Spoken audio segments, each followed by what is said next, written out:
Constellation, Last Stand Media's conversational podcast, is brought to you by you. If you want to learn how to support our podcast network, head to patreon.com/laststandmedia.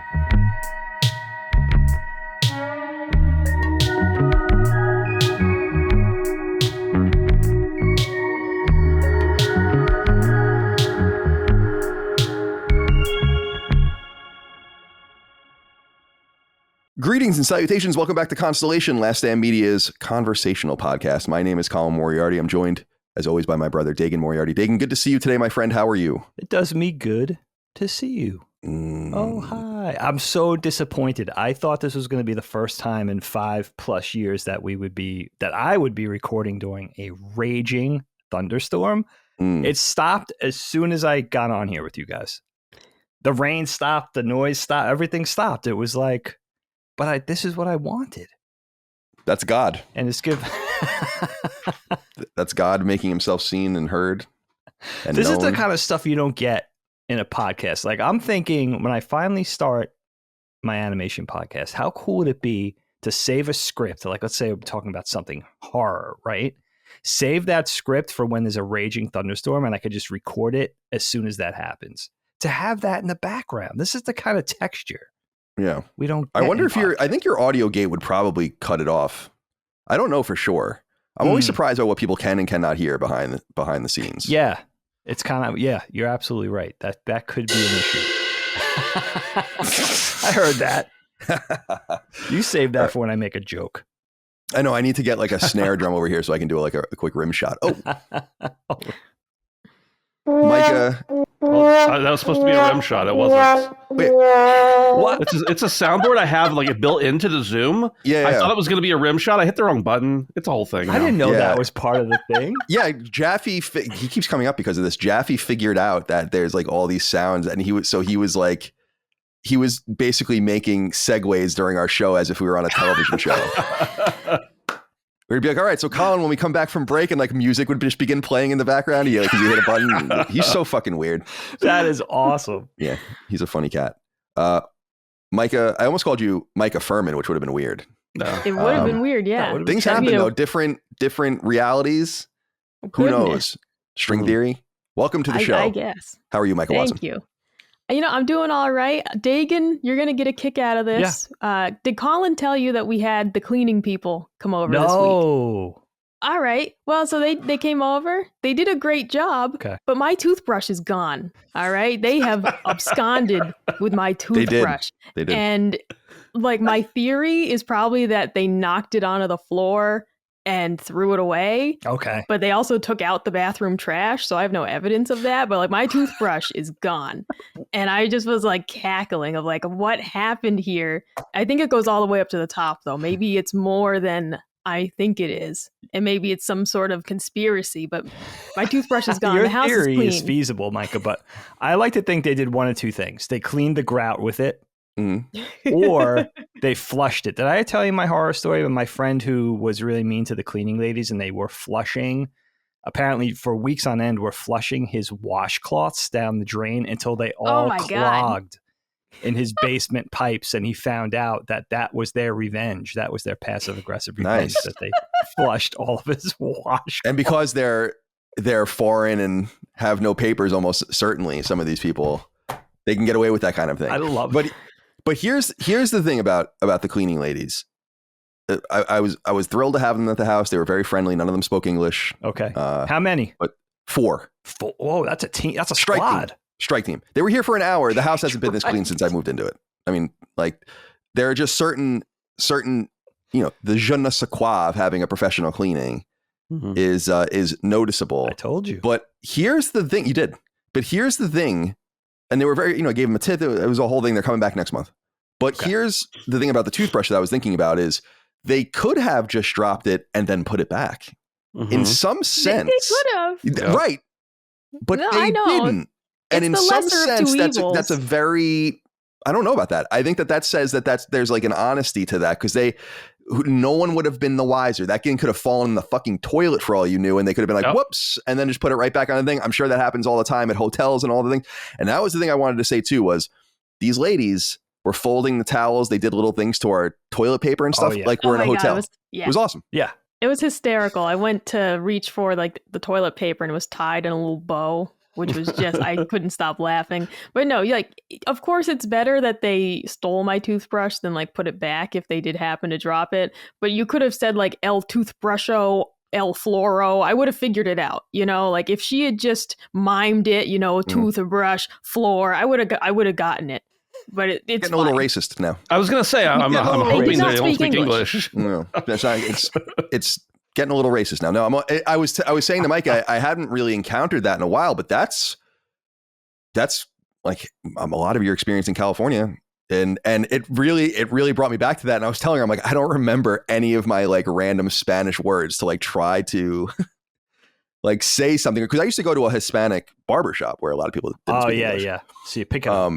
So like I'm not picking anything up really. It's just like you figure out a few things to say. Right. And it was just not working because they came in and I was like, hey, welcome. You know, they came in, they were very friendly. And then I was like, do you guys need anything? Do you want anything? And they were just all looking at each other. Yeah. Right. And I was like, all right, I've been here before. I know this look. I understand this. I'm going to go upstairs with the dogs. We'll see in a little while. And here's the other thing. And I felt a little bit bad about this. I left the check on the counter. We have like an island in the middle of our kitchen. And they took it, and then I was going to give them a tip, but I hadn't gotten it. So I had to go run out and chase them to give them their individual tips. And they were very thankful about this. And I was wondering because they asked for checks, how many people do tip them? Mm-hmm. Yeah. You know? I don't tip the cleaning ladies. I got a cop to that. I gave them each $10. I mean, it's nothing crazy. No, but that's a nice gesture. Because here's the other thing though. Yeah. And this pissed me off. Although the lady who runs the company, who does speak English, she's very nice. I met her through our sister Dana's friend who uses them, but they were 2 hours late. And I was texting with them, and I basically said it like right before they arrived. I'm like, if they are not here by this point, then like maybe we can just try again, because I actually did kind of rearrange my day to just kind of be around so I can wrangle the dogs and all of this. Yeah. But they were very apologetic about that. They apparently had a car issue and all of these different things, so they were running very behind. So in July, they're coming back, and we're going to give them another go, and then we're going to see if the timeliness issue is taken care of. Then we have our people, ladies and gentlemen, we got them. You've in one shot. Yep. That's very rare. By the way, two things before Ben. Hello. Yeah. Hi. Toilet paper flowers. My family saves them for a week. We're so enamored by the toilet paper flowers that it just seems wrong to use it. So we get the spare roll out, leave the toilet paper flower. It's a nice treat. P.S. My cleaning ladies are so Spanish. They drive a Seat, which is a Spanish, not sold in North America, Volkswagen. That's amazing. And I saw a Seat in my driveway. I was like, holy shit, that's a Seat. I've never seen one of these before.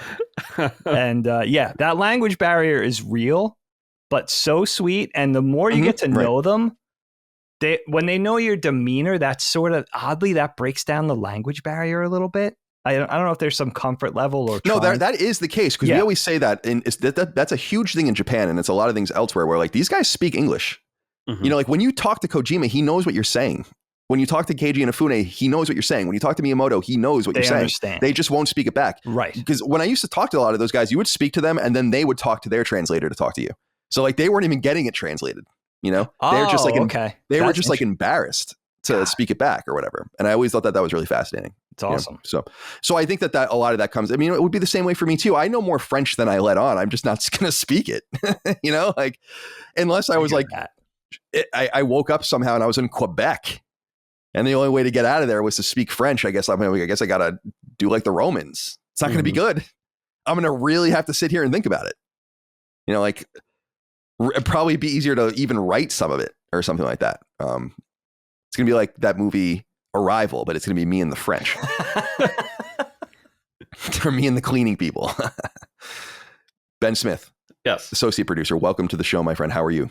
I'm good. I was just thinking that I think it is easier for me, at least, to understand any of are they mostly like Latin based? Anything that's like kind of related to Latin, Spanish, French, English. Yeah. I don't know what I'm talking about as far as that goes, but all the languages that like seem to have romance languages. Yeah, like common origins. I think it's a little bit easier. But I will say it's not you know, an alternative, or it's an alternative, not an excuse for not knowing the language. But the Google Translate app on the phone. You can literally speak to it and it will translate it, and you can then just show it to the person. Yeah, like, our guy Bald and Bankrupt does that on videos that we watch. Yeah.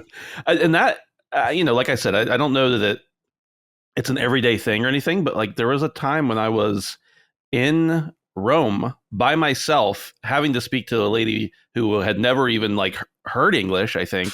And that came in like super handy. So, PSA for everybody out there, in a really like rough situation, the Google Translate app, it'll save you for sure. It found me a bathroom in this place I was in. Yeah. So. Where is my toothbrush? And I show it to her. Yeah. And she just pulls it out. She's like, oh, we had it here. Let's say give them the benefit of the doubt. They knocked it in the toilet. They were going to throw it away and then they were going to let you know, but they forgot or they were embarrassed. If it happens again next week or next month, then they're just stealing your toothbrush. It's a fetish. Yeah. Yeah. Yeah, if it happens because I was in the garage the whole time building my new smoker. All right, that got delivered, my parents' wedding present to us. So I was in the garage building that the whole time. Yeah, well, But so that's what I was doing the whole time they were cleaning the house, because it was like I wasn't expecting it to be so many people. And so they immediately just like descended upon the house. And I was just like, I'm going to be a dad right now and just go in the garage. And that's what I did. It's good, though, because I would prefer they do it that way, because they're out of here in literally an hour. Like you can tell they just go and they're dispatched. They know exactly what they need to do. Yeah. It was really funny watching it, because so I would rather than someone wandering around my house for 5 hours or Divide something like and conquer. No, exactly. But I wasn't supposed to be there at all for it. I planned I'm not going to be here for this. I had a doctor's appointment. I was going to go grocery shopping after. And then I got home and Colin's like, they haven't showed up yet. And I was like, fuck. I was supposed to be gone our for timing this. was all off, because our Dagan and my mom came over with our niece, who she's watching because our sister Allie is on her honeymoon. Right. Sure. Yeah. So they wanted to use the pool. So I was like, that's fine. Then Dana, our other sister, came over. By the way, Dig, I got to send you these pictures. Dana sent me some pictures of me and her when I was a kid. Like when I was a kid, they're fucking awesome. Oh, in fact, they immediately made me cry when I was looking at them. Really? I was like, oh my God. Yeah. Yeah. Oh, I got to see these. Overwhelmed. Just because I was like, I remember this era. This was such an innocent era. Thank you for ruining everything for me, Mom and Dad. And thank you for ruining that what if of happiness that I could have acquired in life if just you stay together. Listen, guys, if the follow up is, and you keep us posted, the cleaning ladies bring you a replacement toothbrush. You found not only your cleaning ladies for life, family. That's at least a $15 tip there. That's when you hear your family. That's a Oh no, I'll give them some churros or something. Oh, now you're getting ready. Why are you so racist? Come on. I think they'd like it. This is classic person of color getting away with racism. Should I bring tamales instead? No, I want you to give them Chinese food or Italian food. She gives them a bag of mission tortillas and some lettuce and cheese or something like that. Don't do the Goya thing. Don't do the Goya thing. Don't do it. Especially because that guy's a huge Trump supporter, so you don't know if that's offensive to them or not. You don't know what kind of Hispanics are they. Are they Cuban Hispanics? Right. Mine are from Spain. Mine are of Spain, proper. Well, clearly. I mean, if they brought a Spanish, these guys are, maybe they are of Spain. I don't know. Here's the thing I noticed, though, and because I like getting, it could be different people next time. I don't think so, but who knows? But I feel like I set a good precedent by giving them a tip, because I went out and chased after them to give them to them too. So it wasn't like it was just there. I was like, wait. And I had 4 $10 bills, which is not a lot, but I was like, I kind of like pointed. I was like, 4 of you, 4. And she's like, yeah. And then they all waved and thanked me and all that kind of stuff. So I was like, see? I think they think you're making a show of it. I think they're like, look at this guy. Crazy gringo. Look at this crazy gringo. Who knows? I like to try to be polite to people, especially if they're roaming around my house. They could rob any number of things from this house. Anyone that's in here. Yeah, they did. Well, they did. Well, we don't know if they robbed it, but the toothbrush is MIA. Yeah. I think this it could be KIA. I mean, it might have fallen in the toilet, That's all you know about so far. KIA, dude. That's Did you really search, Micah? Is it in the toilet brush holder or something? Like, no, it's indeed gone. And part of why I'm pretty sure they dropped it was because I moved the toothbrush to a high shelf. Now you could see it from just standing. You could see it. Okay. It's bright purple toothbrush. Okay. And it was next to my Bose speaker. Okay. Now I see that the Bose speaker was moved. And so the toothbrush is gone. And I was like, I have a feeling that you picked up the speaker to like dust it. You knocked the toothbrush like right into the trash or something. And you were just like, goodbye. Okay. I can piece it together, I think, what happened. I'm just deep in thought about this situation now. One thing is for certain, that I now I'm happy with the job they did, and my time is more valuable than what I would have had to do to make the house that clean. Yes. And because by the way, you guys they have a great technique and tactic in that 4 people spread over 1 hour, because I have one main cleaning person. She always seems to have a different helper with her, but it's 2 people over 3 hours. So having to only kind of be uprooted and out of sorts for an hour is great. You know, and they don't clean my office at all because I have to keep the dog in here because she goes ape shit. That's what happened here too. So she didn't come in here. Okay, all right. So you have the one room where you could kind of hide out. Yeah, and Micah had the garage. Right, yeah. And next time, I mean, I would prefer. I don't mind being around them. You know, as far as when they're doing their thing, I have to sequester the dog. So like one of us has to to do that, and that's why I had them outside with. That was why I brought up Mom and Dana, because I was timing it all. So that would all be happening at the same time, but they threw it off. But I'm a forgiving client if you do a good job. Sure. Forgiving client if you do a good job. I like it. All right. And yeah, the time totally, it was actually way cheaper than I thought it was going to be. So I'm totally happy with the decision to do it. And that's what I was going to say. And I said this on Sacred Symbols. The thing that I go hard when I clean, it's either all or nothing. Right. It's nothing as of now. Right. It has been nothing for about the past 6 months. Right. That's exactly right. And so I'm not going to go all the way. I'm going to have someone else to go all the way. Very similar to when I go outside, I go all the way. All the way. You know, everything's weeded, everything's cut properly, trimmed, pruned, the lawn's cut. But I can't do that shit inside. No, I like your style. Not anymore. I hear you. Not anymore. I hear that. This place is too big. When I lived in apartments in San Francisco and LA, those places were fucking spotless. Because it was manageable size-wise. Right. Exactly. Yeah, it was until Kind of Funny was running out of our apartment. And then we had carpet in all of our apartments. And people would come in so much that there was basically a walking trail down the rug, down our hallway. And we were like, well, this place is fucked now.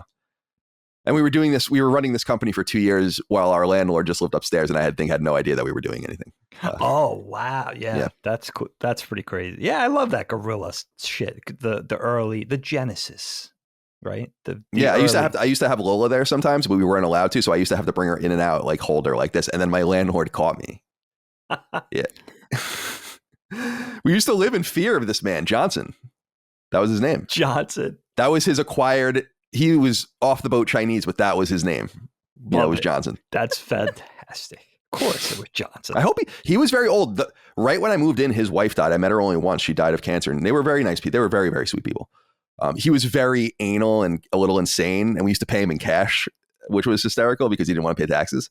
That was our assumption anyway. I don't know why else he would want all the money in cash. And thousands of dollars in cash. So Greg and I used to go pay it in person together. So we would have an eyewitness that this guy's not going to try to take $3,000 in cash from us. I'd be like, I don't know what you're talking about. But we lived in constant fear of this man, even though because San Francisco is so expensive and so hard to get housing in that you don't want to fuck around. It's very pro renter. It's very hard to kick people out there, but people are dying to kick you out of apartments. They're dying to kick you out of them. And I know people, Fran Mirabella is one of them, that got paid an extraordinary amount of money to leave their apartment. Oh, wow. Because they're like, we want to fucking jack the prices up. Get out of here. You've been here for 10 years. You know, we can't, because once you're in, you're rent controlled.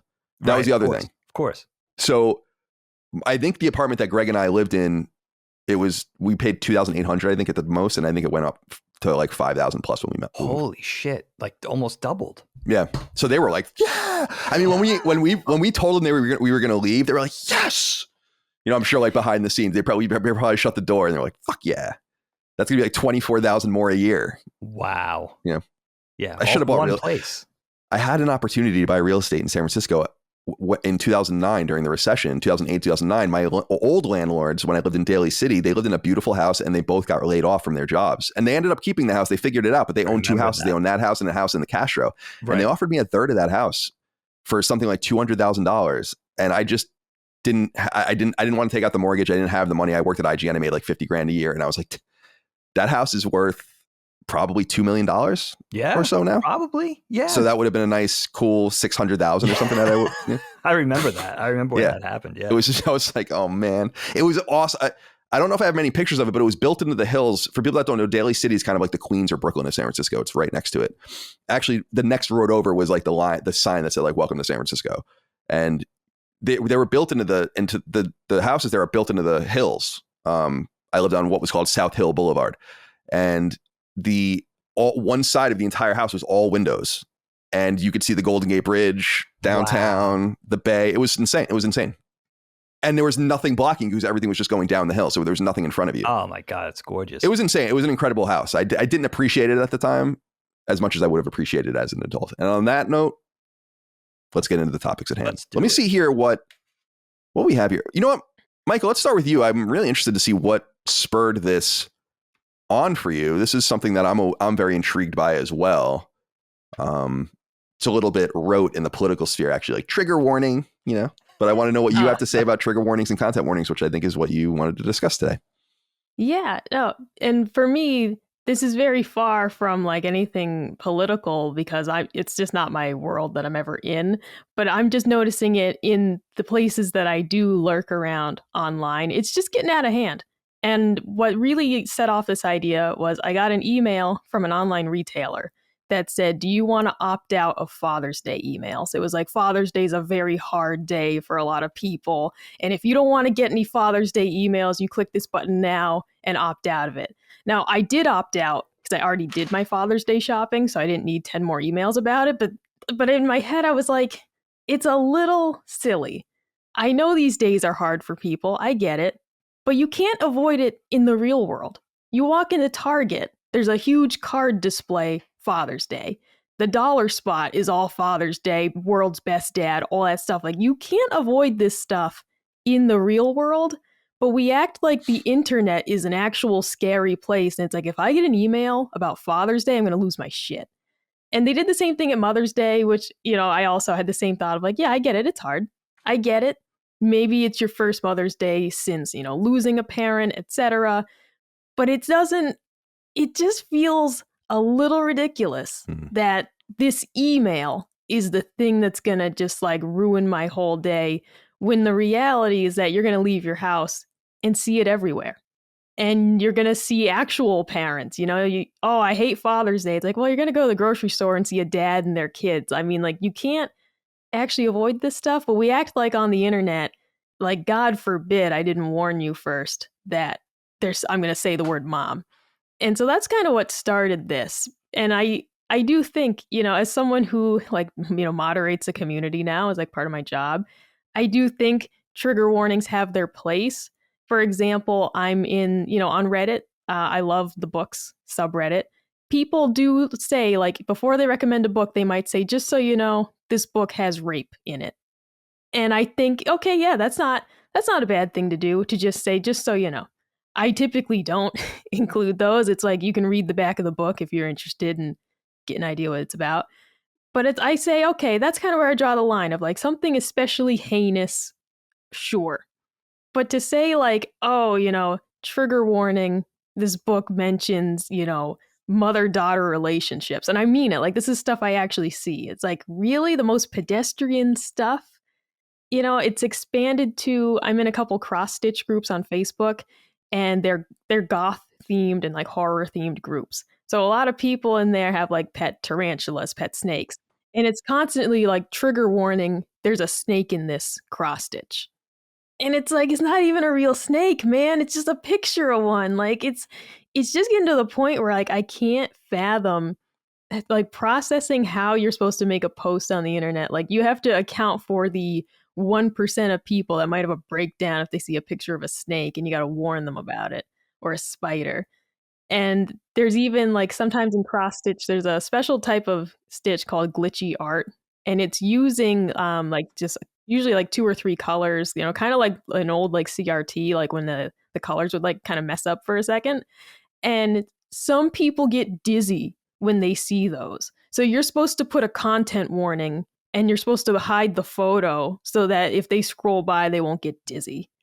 And I'm like, what percentage of people get dizzy scrolling through Facebook? Like, I have to And you'll get yelled at if you don't do it. If you don't do it and you post one of those, people will tell you like, you need to take this down and add a trigger warning. And it's like, are you kidding me? For the 1% of people that get vertigo scrolling through Facebook? Like, it just seems like it's getting out of hand.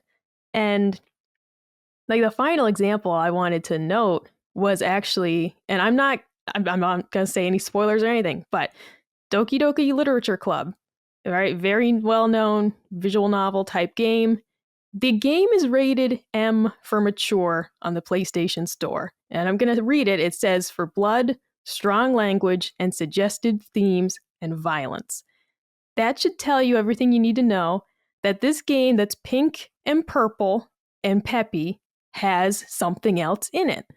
But now there was such an outcry about the game that, Colin, lamented this as well when he went to play it, that there is a big warning when you boot up the game about how disturbing it is and all this stuff. And it's like, you're ruining it. Yeah, you're ruining it. Like, yeah. I already saw that it's rated M. I made the choice to say I want to play it anyways, but a bunch of babies played the game without reading, thinking it's just a pink and purple visual novel. And it's their own fault that they were like traumatized by it. But now it's my problem and I have to deal with this. So it's just getting like way out of hand for me. A big part of that too is just realizing that literally anything can be traumatic. We have warnings for Mother's Day and Father's Day. Well, you better put a warning for 4th of July because Uncle Norman blew off one of his hands on a firework and it bothers me. And also the Americans had slaves.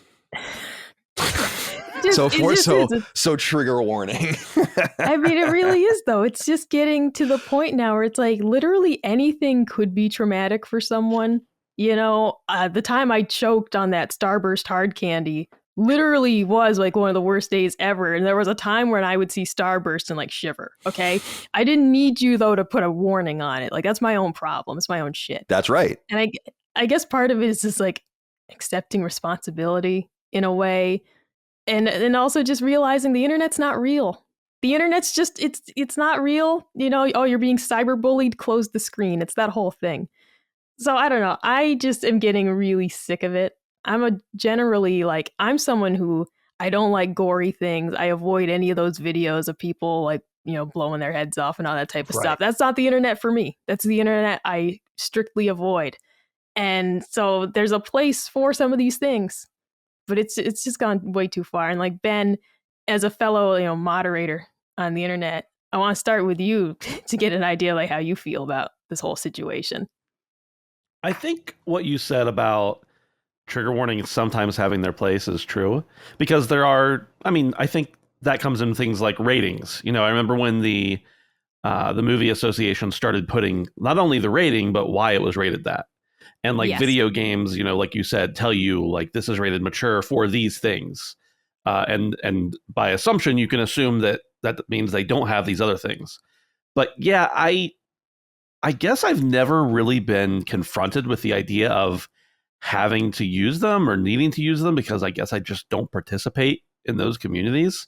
I am very much like, okay, so anything spoiler related, you better call that out before you post it.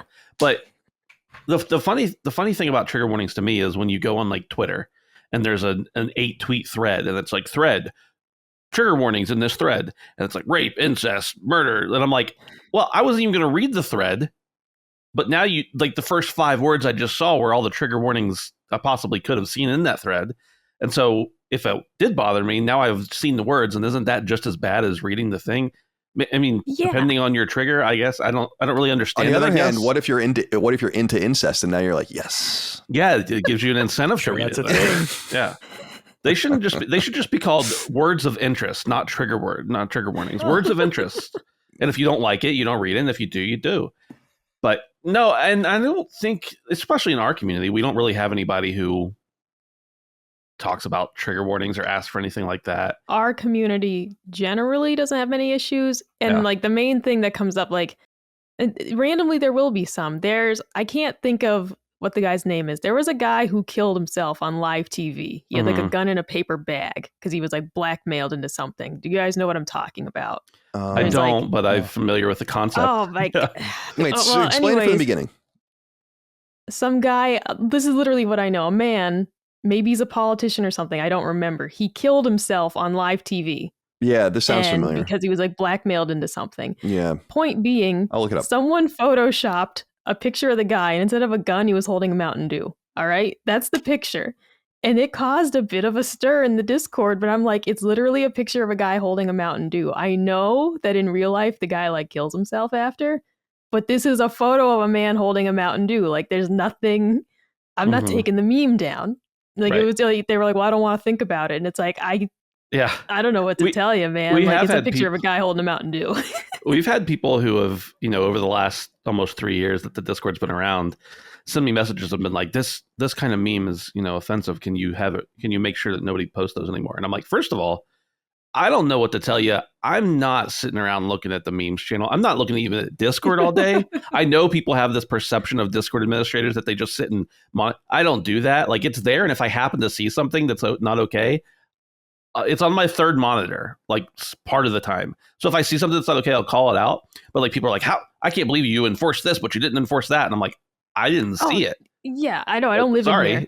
But I was like, okay, look, you want me to get rid of all the jokes about this, whatever this is.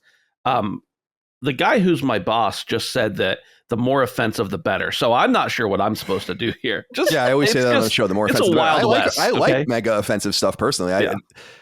That's why I think Bennett gets back to me. And I have a few things I want to say here. Is like, I think people are pretty soft, and that's not becoming, in my opinion, at all. Like, being soft.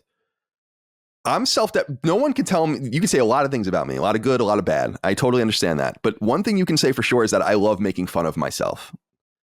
And I do it all the time, because I think you have to set the precedent that you're not holy. So why would anything else be above reproach as well? And I like taking the piss out of myself, and I like being self-deprecating. I always think about, one of my favorite self-deprecating jokes that I kind of have like a running joke with our uncle is that Rush has a really small dick. Right? Like a really, really like ridiculously small penis. And I always say, like, father, like son. Like, when Uncle Mike and I talk about that stuff, and it's making fun of myself. It's just stupid. None of this stuff necessarily has to be rooted in reality. It has to be rooted in humor. And so I think that people have just become quite soft. But the one thing I wanted to say, well, two things. First of all, Micah, I'm glad you brought up Doki Doki Literature Club, because that game is so subversive that they really do ruin it by making it obvious. And I know that you have to kind of, it's not what the game isn't what it seems. And I don't want to spoil it here. I think everyone should play Doki Doki Literature Club. It's an extraordinary game. But they do go out of their way to ruin it. Not literally, but by saying something happens. Basically saying like, this isn't, it's like, yeah, we know, dude. We know. Like, get out of the way. Yeah. And so I think that kind of stuff is annoying, but I think a lot of it, and I underline this in my notes, is like, it's performative. People feel like, and that's true of a lot of what I would call modern progressive doctrine. It's all performance, all of it. And no one really cares about what you're offended by. No one takes seriously that you're offended by these things. They just want to make sure that they're in the in-group and don't get cast out by doing the wrong thing because someone on Twitter gets mad at them. We were talking about, Mikey, you were talking about Twitter and about like just turning it off. And sometimes it's hard to do, but I do come to terms with that a lot. Actually, that it just happened with what I was saying about Saudi Arabia, and people from Saudi, a lot of people in Saudi Arabia picked it up and were really, I just muted it. I didn't see any of it. I just saw the numbers because I would click on it. But when you scroll through it, it's people seething over things. And I'm like, it doesn't really matter. And also they're in Saudi Arabia where they don't have freedom of speech or expression anyway. So they couldn't tell me if they disagreed regardless, because they'd be fucking disappeared in about 10 seconds. So I try to, sometimes I'm able to rationalize it like that. Sometimes I'm not. And it gets a little bit more annoying. I've said before in the past that it's hard to read shit about yourself. I've always found that to be the case. I always respected Greg, as I always said at IGN, and Kind of Funny, because he really did straight up seem like a brick wall. Like, it didn't bother him. And I don't know if that was true or not, but it did. I'm too sensitive for that kind of stuff. But I do think that you have to draw a line and say that your feelings don't really matter to the greater discourse. And the world is kind of dispassionate towards what matters to you. And there should be certain things that we take into account. So we were talking about entertainment, and I wrote down the ratings as I remember. The dominoes fell: movies, music, games, TV, in that order. And slowly they all got ratings. The ratings each got deeper. Now they're prolific. Now the Netflix ratings are like a half a paragraph on the fucking top of the screen when you turn on the show. And I look at some of them and I'm like, this is stupid. Why is smoking cigarettes? Why do we need to be warned about that? Are you that fucking soft that in 2023 you can't use your fucking smooth brain to go online and read the side of the package? Or if you're in Europe, look at the pictures on the package and understand full well what cigarettes do. You also need to be warned by Netflix. I mean, that's soft. That's like real doughy. And I see things like that. And I was thinking about this even with, it's cool, but again, it seems performative where it's like, I think, was it God of War or some game where they took out the spiders in it and put a no spiders mode? There's multiple games that do that because, now. Because didn't that all start with that game where you actually like are a bug and they put in like an arachnophobia mode so that because people were like, I can't play this, there's spiders in it. And it's like, then don't play it. Because you know what? I fucking hate spiders and I just wasn't going to play it. Right. And I'm not going to demand that. What if I'm afraid of praying mantises? You're going to make praying mantis mode? Like, where do you draw the line of like, look, you don't like bugs? Don't play the bug game.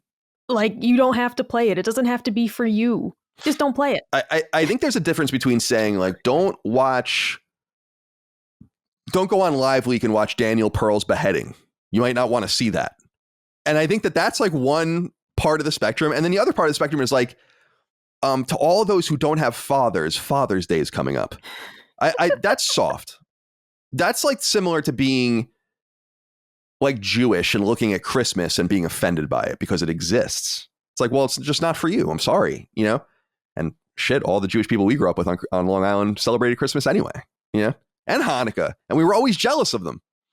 And it really annoyed us. But I think that you have to just look at things from that kind of more holistic perspective. And I do too. I always say this, there are plenty of things that offend me. There are things that annoy me and get on, you know, under my skin and that I don't really appreciate. You know, I don't really appreciate when people, I love telling 9/11 jokes actually, but like the serious kind of like you deserved it sort of thing or whatever. And all those kinds of things. Like I'm offended by that, but it's not about me. You know, ultimately I just can tune you out. We're not friends. I don't have to read that stuff or whatever, but it doesn't mean that it shouldn't exist or that it can exist or that there's not even a place for the most offensive and the most demeaning and the most fucking ridiculous and sinister shit. Because I actually think that having that stuff in the real world, while unideal, does keep the balance and reminds you of why you have to keep the parameters wide on these things. So it's a uniquely progressive, I would say, American left thing. And much like many things that percolate in American progressivism, it's cancerous and gross. And I hate to put it that way, but that's the way it happens. Is it just the seed is set, the capture happens, and before you know it, everything's offensive. And that's why I think that rating an album is even a little bit much. But I understand movies, TV, games where it's like there's violence in this or there's sex in this. It's like I think there are things that we all understand we shouldn't be exposing children towards. I don't think telling a 6-year-old, oh, you have a single mom, it's offensive to you that other people have fathers. That's just not real. That's insanity. And so I agree with you that it's and the more trivial, the more insane it is, the more performative it is. There's a relationship between that. The more stupid the trigger warning is, the more performative it is. And so it deserves double ridicule for that. Anyway, that's my take. Dagan, what do you think about this wide-ranging topic that Mike has brought to the table? Yeah, I like talking about this one because for me, honestly, it's something I don't even think about. It's such a common part of our lives now that I think it just becomes something that I tune out. It's like the birds chirping outside. It's like after a while, you just keep hearing it. It just becomes such a common part of your life that it's just like, you know, it's something that you just tend to ignore or tend to be able to just cast out and just, you know, not pay attention to. But I wonder, for me, and this may be a generational thing, but I ask myself, I'll speak for people, you know, Gen Xers, but people from their mid to late 40s now, you know, what happened from my generation where it seemed like from a very young age, right, almost to a person, we were purposely ingesting content that we were by no means ready for, right? To now where it's like, I guess everything / anything is potentially traumatizing for somebody.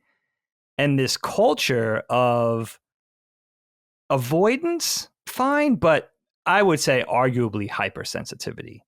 What's happened over that 40 years where people are cut from such a different cloth? Because I could tell you right now, from being very young, my whole generation was doing this. We were trying to check out scrambled porn on cable, right? We were trying to sneak into the adult section of the video store. Behind the curtain.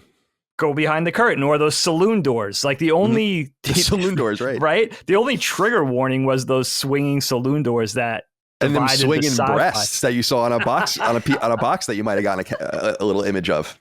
Right. Like here's the family section of the video store. There's those swinging saloon doors that you would see in a Western, and that was literally the divide sometimes between Back to the Future and name your. How deep, Dagan, did the Showtime video people know individuals' fetishes in Brookhaven? Oh, I'm sure that would be a fascinating conversation to have. Like people, like the baby boomer generation now, the ones that got into that, I don't know. Like this is a weird kind of this is another topic for another day. And this is very awkward, but I wonder if we knew people like mom and dad or aunts and uncles that kind of got down with that, because every video store, every mom and pop video store had that. The giant retail video store chains didn't have, right, NC-17 and rated X films. I don't think. Right. No, I don't think so either. I think that it was more of a local thing. And I think there's a lot of money there. And obviously they did it because people were interested. And I often think about that too. Like if I was 30 years old in 1982, it's like, that's probably pretty new and exciting. I can see why there were so many. On Long Island, there are so many adult bookstores and movie stores. It's hysterical. Like I remember being a kid and no one ever says anything about it to you. No. You kind of just glean the information. No windows. It's very weird. It's almost vague. But I remember where some of them are on Sunrise Highway and all these different places. They still exist. There's still a few out here too. And that taboo, but wanting to go in for it. I don't know if it was stupidity with my generation or if it was courage or some kind of strange confluence of both, but it was kind of part of growing up and part of learning about ourselves and what we could tolerate and what we couldn't, or what we dug or what we didn't. Like the Faces of Death videos, right? This is a thing dating back to the 70s, maybe earlier. For me, it was the 80s. I knew that I didn't want to see docu-violence of people getting hurt, maimed, or killed. That was never for me, but I had to endure it. My best friend PJ, who you guys will meet someday, he knew I hated gore and horror, right? He would literally wait till I was falling asleep at night until I was groggy, and he would say, "Oh, dude, check out this." He would tell me it was a skate video. He's like, "Oh, check out so and so. He's doing a switch 5-0 down a 12 set or something." And he'd have the horror movie queued up to a guy getting his arms cut off or something. And I would turn around and I'd be half asleep and he would just hit play on the VCR and it would be this insanely violent, gory horror film that I would never watch. He tricked me into seeing it. He did it to me on a bi-weekly basis, probably. There was no trigger warnings. I'm not justifying that, but that's how we grew up. There was no, the NC-17 label on a movie, whether that was on a VHS package or whether that was on the marquee, that was a must-see. It was like, I have to, let alone X. It was like, I have to find a way to see that movie. I don't know if it's violence, hyper-violence, gore, if it's sexuality that it's not intended for us, but we have to find a way to see this. So that was really, for me, it's like, I understand I guess, growing up, rape, physical or sexual violence, abuse, real life docu-violence like the Faces of Death films. That was really it. Those were kind of that was the high level of things that those were the denominators or the things that said, these are the things that you're going to see if you check these things out, if you're not ready. Otherwise, it was like, I don't know. It was like, I don't know. It wasn't a laissez-faire attitude on our parents. I think they didn't grow up with media. I mean, they had television, right, and radio. We were the first generation probably to be able to watch things on demand. We had to go to the video store. It wasn't as easy now with just pulling up Google for the kids.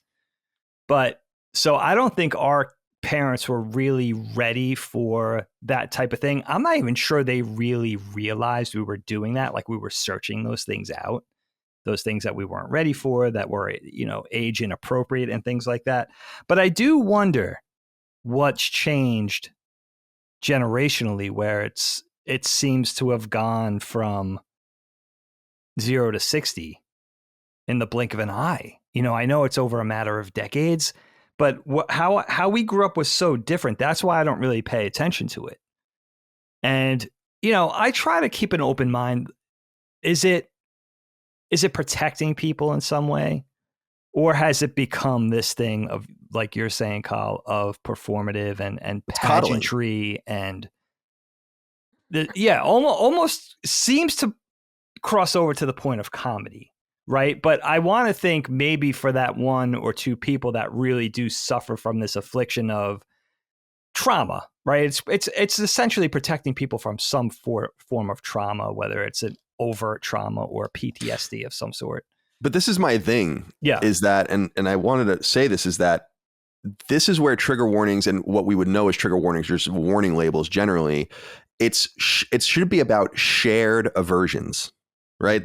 And so we have a shared aversion, or we have shared values, let's say. We all, I think, believe, unless you're fucking crazy, that children shouldn't be subjected to sexual content, right? Or overtly violent content or whatever. We all agree to that. Sure. That's an easy one. Like, so when you see that rating and it's like, well, there's sex and violence and whatever, it's like, okay, that I can see why that would be relevant. And you can, though it's easy to be critical of the MPAA, especially because they're the ones that really got this going in the 70s when they started going crazy, and into the 80s with G, PG, and PG or R, and then PG-13 later, and so on and so forth, NC-17 and whatever.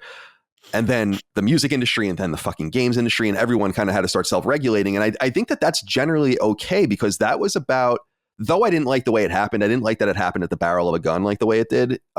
They were allowed to self-regulate themselves. What's important to note is that the government isn't involved in any of these, at the promise that as long as the industries do it, they will not be involved. Frankly, a very American solution, and something that I dig. But it's because we all think like, yeah, maybe a 5-year-old shouldn't be hearing, fuck the police. Or maybe, and I mean the song, they can maybe hear that people don't like the police. I mean, maybe they shouldn't also be hearing that, but I argue they should listen to NWA, but that's yeah, okay. Yeah. I mean, I was 7 years old listening to Rage's for, self-titled album. Deeply, I had no idea what they were talking about. Fucks everywhere, shits everywhere, horrible things being said. So I understand that, like, maybe you want to segment people away from that, but when the aversion is no longer shared widely, that's when you have to be like, well, it's not about me anymore. Because Dig, you said something interesting where it's like, well, I guess if it's helping the few people that are offended by X, Y, or Z, it's like, but those people need to understand that society doesn't bend to them. This isn't an accommodation to a handicap, right? This isn't something logical like that. It gets too deep, because if we start accommodating small groups of people in all ways with these warnings, then before you know it, how do you even draw the lines anymore? That's why I think it really should just be about what we share. And Ben, it looked like you were going to say something, so I didn't want to keep going. I don't remember if I was actually going to say something or not, but I was just, there's websites and stuff that you can go to that tell you all of that stuff.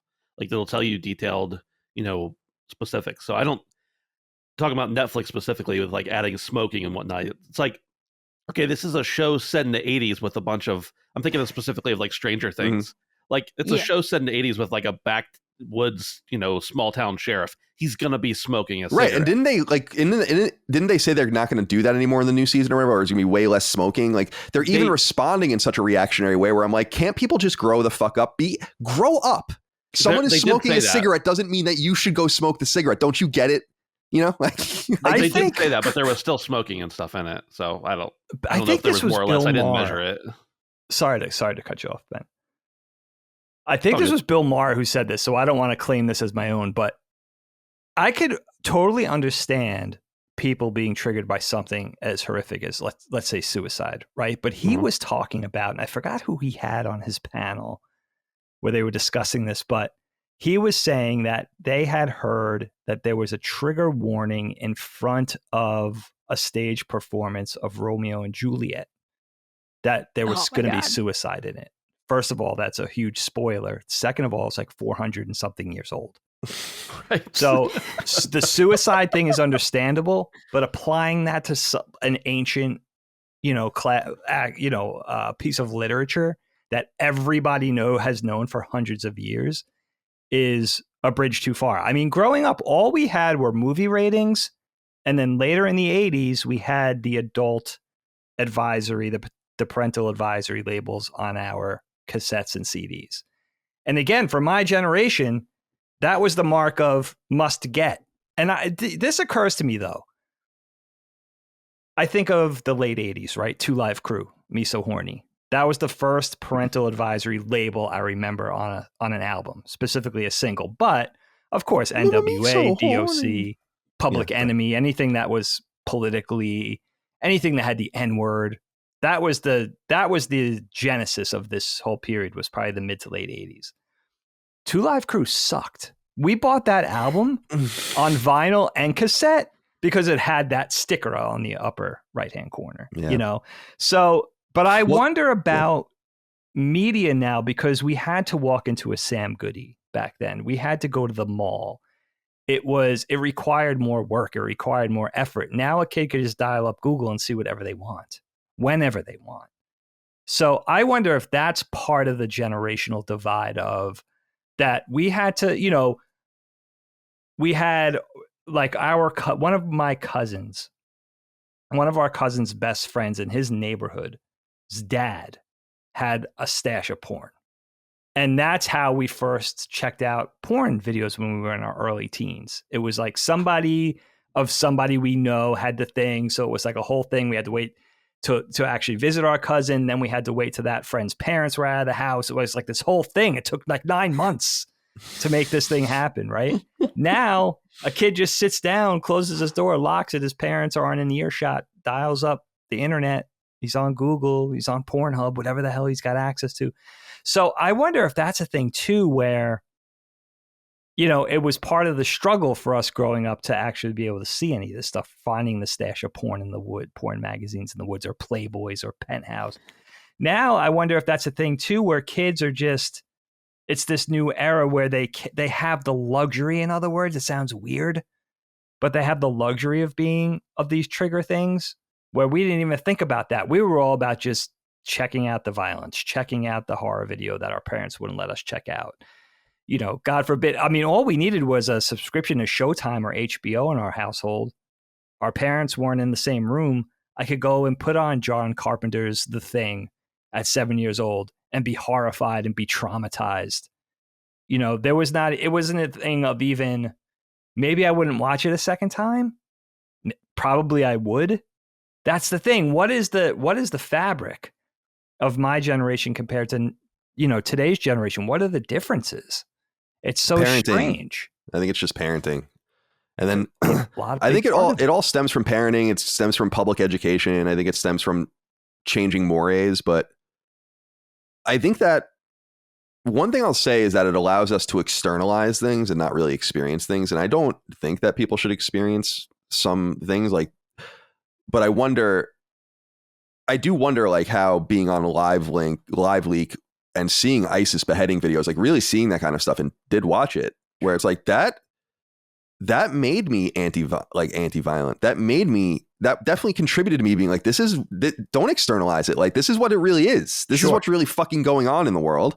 And there is something to be said about that, about having no whitewashing, like just the fucking raw, brutal reality of it, because it does like wake you up. But you don't want to live in that world. And I get that. So you have to kind of be mindful and logical in a certain way. It's funny, man, because I think I said this on a previous episode, and Micah knows because she was watching a lot of them with me. It's like I got deep into this rabbit hole of watching these videos from the 50s, these like newsreel style videos that are like, this is how you treat your parents. This is how you study. This is how you go to work. This is like all these different things. And they're like 10-minute newsreel style videos. And I saw a really interesting comment on one of them that really resonated with me and still sticks with me, where they're like, the thing about these videos is you can't argue with a single thing any of them says. And I'm like, that's so interesting, because it's true. It seems very old and antiquated, but everything they say in those videos were like commonly held mores and things we all had an aversion towards mistreating our parents. We all had an aversion to fucking flunking out. There was an entire one of those videos about like, this is the flunky, and it like follows him around. And it's like he thinks it's about how he's like so cool, and he's like, I'm going to go out in the real world and work, and then how much he finds out it sucks and all of that. And I just feel like things were kind of taught differently. Values were different. They were more mainstream and logical. And I think that the more things spread off from those centers of shared aversion or shared value, I think the more trivial everything became. And I think that trigger warning culture is reminiscent of that. That's like what it all is. And I have nothing else to say about this. I'll throw it over to Micah to wrap things up and say whatever she needs to say. But I will say, shout out to PJ for another series he used to show, which was called Violent Shit. You remember that, Dig? How did my best friend and we're so different. Like we are the flip sides of the same coin. It's the weirdest thing. But yeah, I remember that. Yeah, I mean, it was like Violent Shit 18. Like shit like it was, and he had like the tapes. I think he might have gotten some of them from Germany or something like that. I don't know like where he was getting this stuff. He genuinely loves this shit. And he still collects VHS tapes, I think, to this day. Yeah, he's a VHS collector, yeah. Which is very Will interesting. this ever revert, Micah? Will we ever come out of this period and, like a lot of things, I think, get to the point of cartoonishness, and then will it dial back to some sort of normalcy for me? Or are we stuck in this rut forever? I think so, only because as I go into like different communities, for example, and some of them just don't abide by any of this shit. Like I'm in the grilling and the smoking subreddits, smoking meats, not cigarettes. Can you start that? And those dudes are like, they tell really offensive jokes. They're always talking about the wife's out of town, time to party, they're just classic dudes. And it's like, they're not putting up with this shit. Because what it seems to have happened with trigger warnings is that they evolved to the point that no one wants to ever feel a bad feeling ever. Like, I want to avoid anything I don't like. And that is just not the world we live in. And it's unrealistic. I actually saw someone get mad because someone just made a joke about, they were like, that guy's got a low IQ. And they were like, you shouldn't talk about IQ. IQ is ableist. And I was like, your average person does not know their IQ. I don't know mine. I don't either. I've never taken an IQ test. I'm afraid to take one. But so the thing is, it's like, it's not ableist. Your average person does not know their IQ. I could be dumb as shit. But like, to say that making a joke about someone's IQ, like, and it was a celebrity as well. It's like, we're talking about like a rich and famous person. We've gone to the point where like, oh, you can make fun of celebrities because they're privileged. And now you can't make fun of celebrities because they're people. It's just, I think it'll flip back around at some point. But as we just also just realize, it's not real. I'm sorry, Sharon, that you get dizzy when you scroll through Facebook. Maybe just stay off of Facebook. We'll get back to a normal point, I think. But I did see today people getting mad about a 9/11 joke that was very pedestrian. So I don't know. Maybe it is endless. Dude, 9/11 jokes are some of the funniest jokes. It's been 20 years. But they were always funny, dude. Didn't someone tell a 9/11 joke does this sound familiar to anyone? Like Gilbert Godfrey, right? Like right after 9/11 told a banger 9/11 joke. Oh, and he lost the Aflac deal. And that's right. He lost like a deal or something. That's right. Oh, yeah. Wow. He used to be the Aflac Duck. Right. That's right. And he told the 9/11 joke, and it was really funny. Yeah, it was. It was a really funny joke. He's a funny guy. But it just was. It was like, we got to this point now. I saw someone get mad about a Titanic joke. They were like, people died there. And I was like, 100 years ago. Anything, it plays into the idea of anything can be funny in the right hands. Yeah. Right? Think of like a really offensive comedian. Like, I always think of Daniel Tosh because I really like his brand of humor. But I mean, he comes so close to the line that it's an art form in itself. I don't think it's, I'll say this. I think we're at the point now where it's probably not humanly possible to say anything and not offend at least one person. Definitely. Right? Like literally anything. That's pretty bad. The Gilbert Godfrey joke was, I have to catch a flight to California. I can't get a direct flight. They said they have to stop at the Empire State Building first.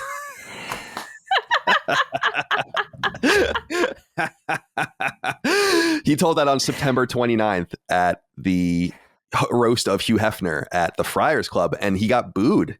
Wow. So that was such a, we got to talk about. I love the balls. We have to talk about on the show one day. A topic should be right after 9/11. Like the 6 months after 9/11. I think because it was that was about as close as I ever saw the United States kind of go off a little bit, where I was like, people talk a lot about now, and I'm like, no, everything's fine now.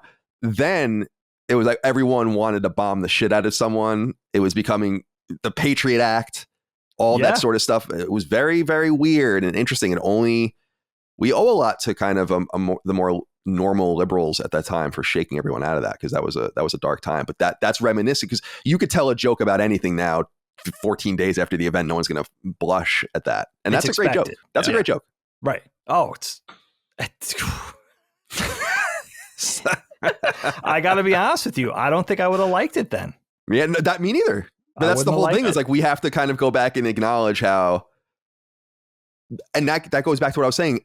I'm offended by things intrinsically. I mean, what's his name? What's that guy that all the women love? The guy that was on SNL that has been with a bunch of women. Pete Davidson. Oh, sure. Didn't his dad die on 9/11? And yes. his whole shtick was, because his dad was an FDNY firefighter and died on 9/11. Oh, I didn't know this. And his whole shtick, I think, in the beginning was making fun of it. In fact, I remember him at a roast of someone on Comedy Central telling 9/11 jokes and about his own dad dying on 9/11. Wow. So I just feel like that's kind of, is it in good taste? No, but when was comedy in good taste? Right. The fuck are you talking about? Being in bad taste is funny. It's hysterical. The breaking taboos is funny. You don't do that in normal life. Right. You can't do that in normal life. You have to go to the places where you're able to do it. Comedy is obviously one of those things. All right. Mike, are you satisfied? Oh yeah, no, this was fantastic. We really branched out. This was good. All right. I'm glad to hear that. I'm glad to hear that you're pleased. Ben? Yes. Let's go to you, my friend. This is a great topic, especially timely, because an author that's near and dear to, I think, at least three of us on the show has passed away recently. So I leave it over to you to introduce your topic. Yeah, that's specifically why I chose this topic. Oh, cool. Cormac McCarthy passed away this week, and he was old. You know, it was his time. He had a good life, lots of writing, lots of impact left on the world. His books have been made into movies and inspired things and everything like that. So that is what brought it to me. And as soon as I thought of it, I hurried up and emailed it to the group so that no one would take it, because I didn't have another idea. So that was my insistence on hurrying up. But no, I just wanted to talk about, I mean, we can introduce it to talk about authors that we've liked. I want to talk about our experience with, it's hard to talk about authors we like without also talking about books we like and our reading experience and stuff like that. So I guess I just want to kind of, talk about, what is your experience with reading? Do you read books? Do you listen to books? A lot of people, use audiobooks. Are you a lifelong reader? Do you read more now than you used to? Or vice versa? And I guess I'll start off. When I was a kid, my mom taught me to read before I went to kindergarten, because she wanted to stop reading things to me. I guess I was a really annoying, inquisitive kid. So she was just like tired of having to tell me what things said. So like she helped me learn to read pretty early. And I was really bad at math and lots of other stuff, but I could read. And so starting out, pretty early, I was just reading constantly. And by the time I hit, I think the 5th or 6th grade, my elementary teacher was like, or my librarian was like, you've read pretty much everything you can read here. So I'm going to start getting you books from the high school. And I was like, okay. So he started bringing me books from the high school that he thought I would like. And that's what I, in 5th grade is when I first read the entire, Lord of the Rings trilogy, which was probably way above my actual supposed reading level at the time. And lots of stuff like that. So I just was very into reading. It got to the point, his name was Mr. Adams, R.I.P., dear old man. But he told me at one point, here's a book or a catalog. And also here's our budget. I think it was something like $300 or $400. And I want you to pick out that many books to order, because I want you to find some new books that you haven't read that you think we have holes in. So like by this time I'm in 6th grade, I'm just, a fiend for Like I thought I was the shit because I was getting to pick out books for the library because I'd read so much. Of course, going on as time moved on, I read still a decent bit in high school. Of course, more things enter your life, girls, sports, whatever. Through college, I read a little bit. And now I'm at the point where I might read a book a year. I will listen to stuff occasionally, but since I listen to things for a living, it's hard for me to want to listen to more stuff after that. So I don't hardly consume any books, whether it's through audiobooks or reading. But I've just always had a lifelong love of reading, and like any opportunity when I'm like, I have a little free time, I want to read, I'll sit down and open a real book with paper, you remember those, and then just like fall asleep within the first 3 or 4 pages, and it makes me sad. But we can start there, and I just want to hear about our experience with reading, and then we can talk about some of our favorite authors, book series. I don't know, it's probably too big of a topic to take all at once, but just kind of skim around, I guess. Micah, go ahead. Yeah. No, I'm good at taking big things all at once, so I'll start here. Wow. You set me up for that one, Ben. That was a slam dunk. Also, there you go. Cormac McCarthy, R.I.P. Bozo. Haven't read any of your books. Oh, wow. Wow. No, trigger warning. I need a trigger warning for that. Behind the kit, just so when she got her zingers going, I can just be yeah, trigger warning. We talk about Cormac McCarthy in this episode. Make sure to put that up there. Yeah. No, so Ben, just like you, my mom taught my sister and I how to read before we went to kindergarten. My mom grew up very low income. She also grew up when schools were still segregated. Mm-hmm. She was the first kid in her family to go to a white school. So this was a really big deal for her that we had a good education. We only went to, public school, but it was really important to her that we had a leg up. So she read to us constantly. She taught us, how to read before kindergarten. And I have always loved reading. My sister didn't. She reads more now as an adult, but my sister never really liked reading. She liked being read too. My grandma, my dad's mom, would read to us a lot as well. My dad and grandma are just, total bookworms. My dad will check out, 5 books a week from the library, burn through a couple, get more. He's insane with how much he reads. And his mom has always been the same way. And so I ended up being the one who read a lot. And I was just constantly going to the library with my dad, and, the classroom, book nook. I would be the one who was borrowing a new book every week versus my classmates maybe borrowing one once a month, basically. I got my first kiss reading. In the book nook in 3rd grade. Oh, what was going on in that classroom? I don't know. Yeah, they were watching. I don't remember. It was with a girl named Nicole. She kissed me. Obviously, I'm too prude to try to kiss anyone. Well, I'm especially sure. in the nook. There you go. You got to move it closer. Sorry, Mike. I didn't mean to interrupt. No. So yeah, I've always loved to read, and it was an escape for me for sure. I was a bit limited in what I was allowed to read because of my crazy church I grew up in. No Harry Potter, no Lion, Witch in the Wardrobe. You're not allowed to read any of that stuff. But I had my favorites. As a child, like Laura Ingalls Wilder, Little House on the Prairie. I adored that series. I got really bored with it once she got married and stopped being cool, but otherwise fantastic. And it inspired me as a kid, and it was my escape throughout high school, all the way through of this is a much better environment in a book than what I actually see in reality. So I read a lot, all through my school years. I did have a couple years where I didn't read as much, and that was just because I was dating someone who was really controlling. They didn't like me to read, listen to music, very weird stuff that you wouldn't put up with. Was this recent, Micah? Happened gradually. You had to have a discussion off cam or anything. You all right? My God, no. The more she plays games, the more I can play games. But so there were a few years in my 20s where I didn't read very much. And then I randomly just got back into it. And honestly, reading books is part of why I left that relationship. And then, of course, the lockdown happened. And then I really got back into reading. And it was just one of those now I read constantly. I started renting books from the library again on my Kindle, of course, though, because library books are gross. But, it's great. Now I read every night before bed. I try to read in the mornings. I'm back to like just burning through books. And it's just such a good feeling. It's something I didn't think I'd have back again after being like a lifelong reader.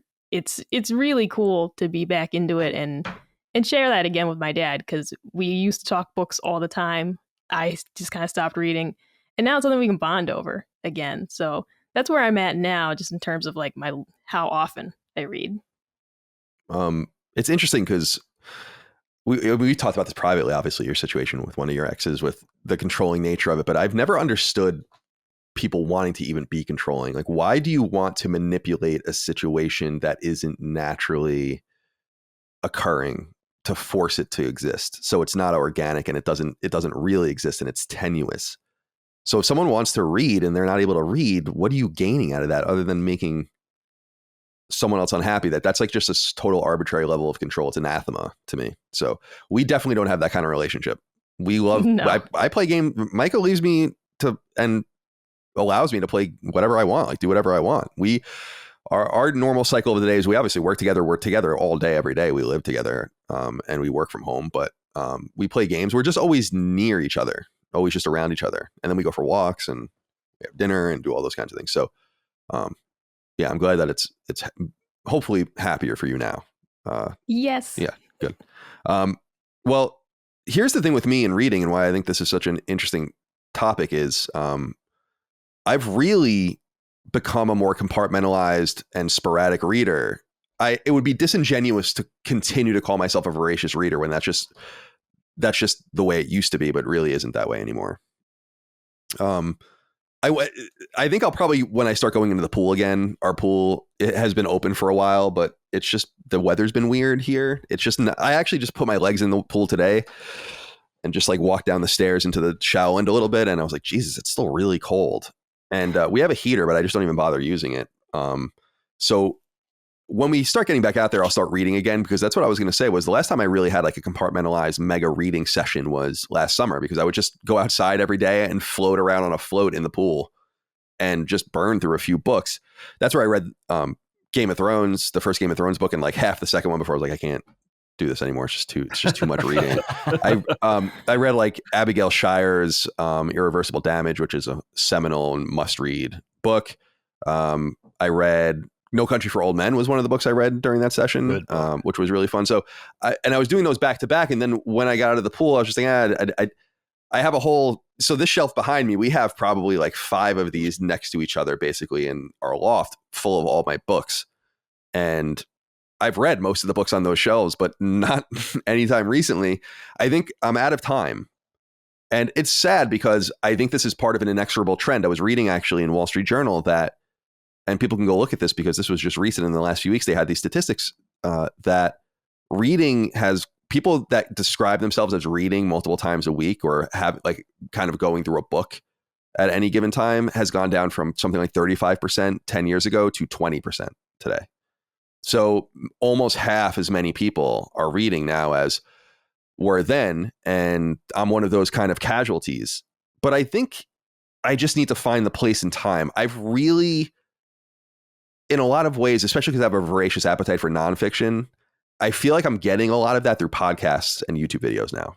I just listen to podcasts all of the time. I listen to podcasts all the fucking time. When I'm playing games, when I'm walking around the house, when I'm whatever. I listen to podcasts and they're educational and they're interesting. Not all of them. I'm listening to football podcasts sometimes and others. They're entertainment, but a lot of them are. I've been listening to just a ton of different interesting stuff that way. So I think I'm kind of replaced in that sense. But I also just think that my love of fiction, and I have a deep love for fiction, you have to find a place for that, or at least I do in my life. And I really can find it only in games. I mean, I think movies are dead. I don't even deal with movies at all, basically. And TV shows, I'm so far behind that it's impossible to claw back. Movies I just cut out of my life completely. That has to be a very rare instance for me to go and watch a movie. So video games are what give me that kind of fiction and what I need from that angle. So I'm just not reading these days, even though as I understand it, there's a lot of great stuff still coming out for both fiction and obviously nonfiction, because I see that stuff all the time. But I wanted to call out a few authors as I throw it over to Dagan, I guess, that mean something to me. From my high school era, first of all, and I don't want to even get political, Ayn Rand is probably the most important writer in my life, just in how it shaped my, things like, obviously Atlas Shrugged, but even The Fountainhead and stuff. These are important books. Atlas Shrugged is probably the most important book to me, but not my favorite. It's fucking huge. It's totally unreadable if you don't really, really get into it, but it's awesome. It's actually a dystopian book about the United States falling apart. And I highly recommend people watch that, or listen to that. Actually, you can read it, but you should listen to it. That would probably be the easiest way to do it. But high school, and I think Dagan will probably relate to this because we had the same high school literature and English teacher that we cared a lot about, Mrs. Parry, is Kurt Vonnegut was a major author to me in my younger years. Breakfast of Champions is a great book. Cat's Cradle. I love The Sirens of Titan. But a book like Slaughterhouse 5 that's like a must read book, one of my very favorites. So I wanted to give him a shout out. Cormac McCarthy, I've only read a few of his books, and we're actually going to be doing Blood Meridian on Knockback in the next month or so. Nice. The book, but The Road specifically is maybe my favorite novel ever. If you just take it as it is. Again, Atlas Shrugged is a novel, but it's really a political and philosophical screed in some way. So I wanted to give a shout out to Cormac, and as we said, he passed. As far as short stories and science fiction are concerned, and Dagan and I share this love too. In fact, Dagan's the one who introduced me to him, is Ray Bradbury. Absolutely essential writer, incredible work from The Illustrated Man all the way down. I mean, there are so many short stories anthologies. He even wrote some plays, and he wrote some episodes of the fucking Twilight Zone. I mean, that's pretty badass, I love Ray Bradbury. And then finally, another book I wanted to call out, that this book I think is maybe the most brilliant book as far as kind of, it's an allegory, I guess. And the way it kind of works itself out. Anyway, Catch-22 by Joseph Heller is a brilliant book, because what it's basically, the term Catch-22 obviously comes from the book, and the entire Catch-22, it's kind of manifold, but the more that it's about Air Force pilots in World War II in Italy, in the European theater. And the more the Catch-22 is that if they can prove that they're insane, then they won't have to fly anymore. But they're identified as sane because you'd have to be insane to want to be there in the first place. And so they're like, no, if you want out, then you stay. It's that we're more suspect with the people that want to be here. That seems to be insane. And the numbers of flights that they'd have to do to get out and all of that. So it's a totally brilliant book written in 1960, I think, or 1961. Highly recommend that. And then I know this is very trite at this time, but the back-to-back 1945 and 1949 books from George Orwell, Animal Farm, and 1984 are incredible. And another two of my favorite books. I would say especially Animal Farm. Animal Farm is fucking insane. I mean, Animal Farm is so brilliant. I remember getting that book in 9th grade English, not having any idea what it was. And you'd get assignments, or at least I did, where it was like, read page 17 to 40 today. And then I remember it was very by the book, but we would come in every day and take a quiz. And then you do that over 2 weeks, and then you go on to the next book or whatever. And we got Animal Farm, which is a short book, but I read the entire thing in an afternoon. Yeah. Basically, I was like, I always hated that. Yeah, go ahead. I hated that when they would tell you okay, only read to page 20, and I'm like, I'll do that in 4 minutes. I would like to read the entire book, please. Exactly. And I would get in trouble for that sometimes because they're asking you these granular questions about chapter 11, and I'm like, I don't even know what the fuck you're really talking about, to be honest. I don't think that's what the book's really about. And so you would actually miss out and they're trying to teach you discipline, I guess, in some sense too. But I just remember Animal Farm being one of those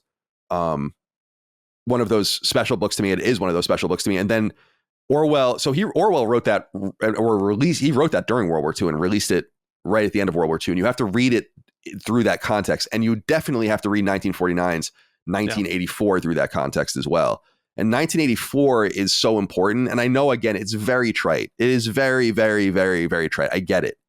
But it's trite because it is so scary how fucking real it became. Guys, please, it's like 300 pages long. Go read 1984. It's so good. Micah says no. Dude, I read books that are fun. The entire idea of like one given. That's the entire idea. I mean, there's entire notions of like philosophical modern political thought that comes out of it. The idea of the thought police. That's literally a thing in 1984, right? 2 + 2 = 5. That's from 1984. The idea of newspeak. That's from 1984. Yeah. Thought crimes. That's from 1984. So it's very, very interesting. I highly, highly recommend. George Orwell is such a strange man because politically, I don't think he and I might have seen eye to eye, but came to a lot of the same conclusions. He was incredibly old school liberal in his suspicion of power centers and what would inevitably happen when you consolidated power. And Animal Farm is about the machinations of it, and 1984 is about the outcome. And highly recommend those 2 books. So that's where I leave it. Dave, let's hear from you. Yeah, this is a great one because reading for me over the course of my lifetime has been a roller coaster ride. I hated to read when I was a kid. I absolutely couldn't stand it. I remember once I got out of the picture book phase, once I got out of the kids' books, the children's books, I loved children's books probably through 3rd grade, where we had the librarian reading to us at story time. And I loved the combination of illustration and the written word and all of that. By the time I got to 4th grade, I guess with the advent of chapter books, I remember trying really early on in 3rd grade with things like Encyclopedia Brown or something, like the early chapter books where I tried to get into it, but reading really bored me from that age, probably from 3rd grade onward. I tried to find the hook and I just couldn't. I remember really being bored by it. I remember being a skillful reader. Like Colin and I laugh at this sometimes as we were growing up, having to read out loud in class and making sure you were quick and fluid and you didn't miss a beat. It was almost like speed running a Nintendo game. And you would try to figure out which paragraph you would get, and then sometimes you would not line it up right. So you'd be unprepared. Count wrong. Yeah. Right. And there was always like one other kid, like there would be another girl in class who was just as good. And it became this silent competition. And the rest of the kids would kind of flub it and stutter and stuff. And you would be horrified if you did that even once. But I don't know if it was some form of ADHD that I grew out of, but I just couldn't find the thread until my high school English teacher in 10th grade with honors English, Ms. Parry, who Colin would later have too, who I always loved to write. And she was the one who connected writing to reading for me. I think she saw the through line with me and introduced me to reading and how reading makes you a better writer and that conduit, that connection. And then later I would have her for creative writing and AP English in 11th grade. And she really opened up the world of literature for me. I think, like Colin said, she was really into sci-fi, and that was always part of the curriculum. And then the other thing, she was dogmatic about the banned book list and then classic literature. Like she would be like, you got to read these books. And she opened up a whole world for me and a love for reading that has stuck with me ever since. Thank God for her, because I'm not sure how it would have went had it not been for Mrs. Parry. And I break this down. It's kind of a timely topic for me because I have 5 books. I love to read. I love to read everything. I'm an avid reader. If I don't have time to read, I do lean on audiobooks a little bit.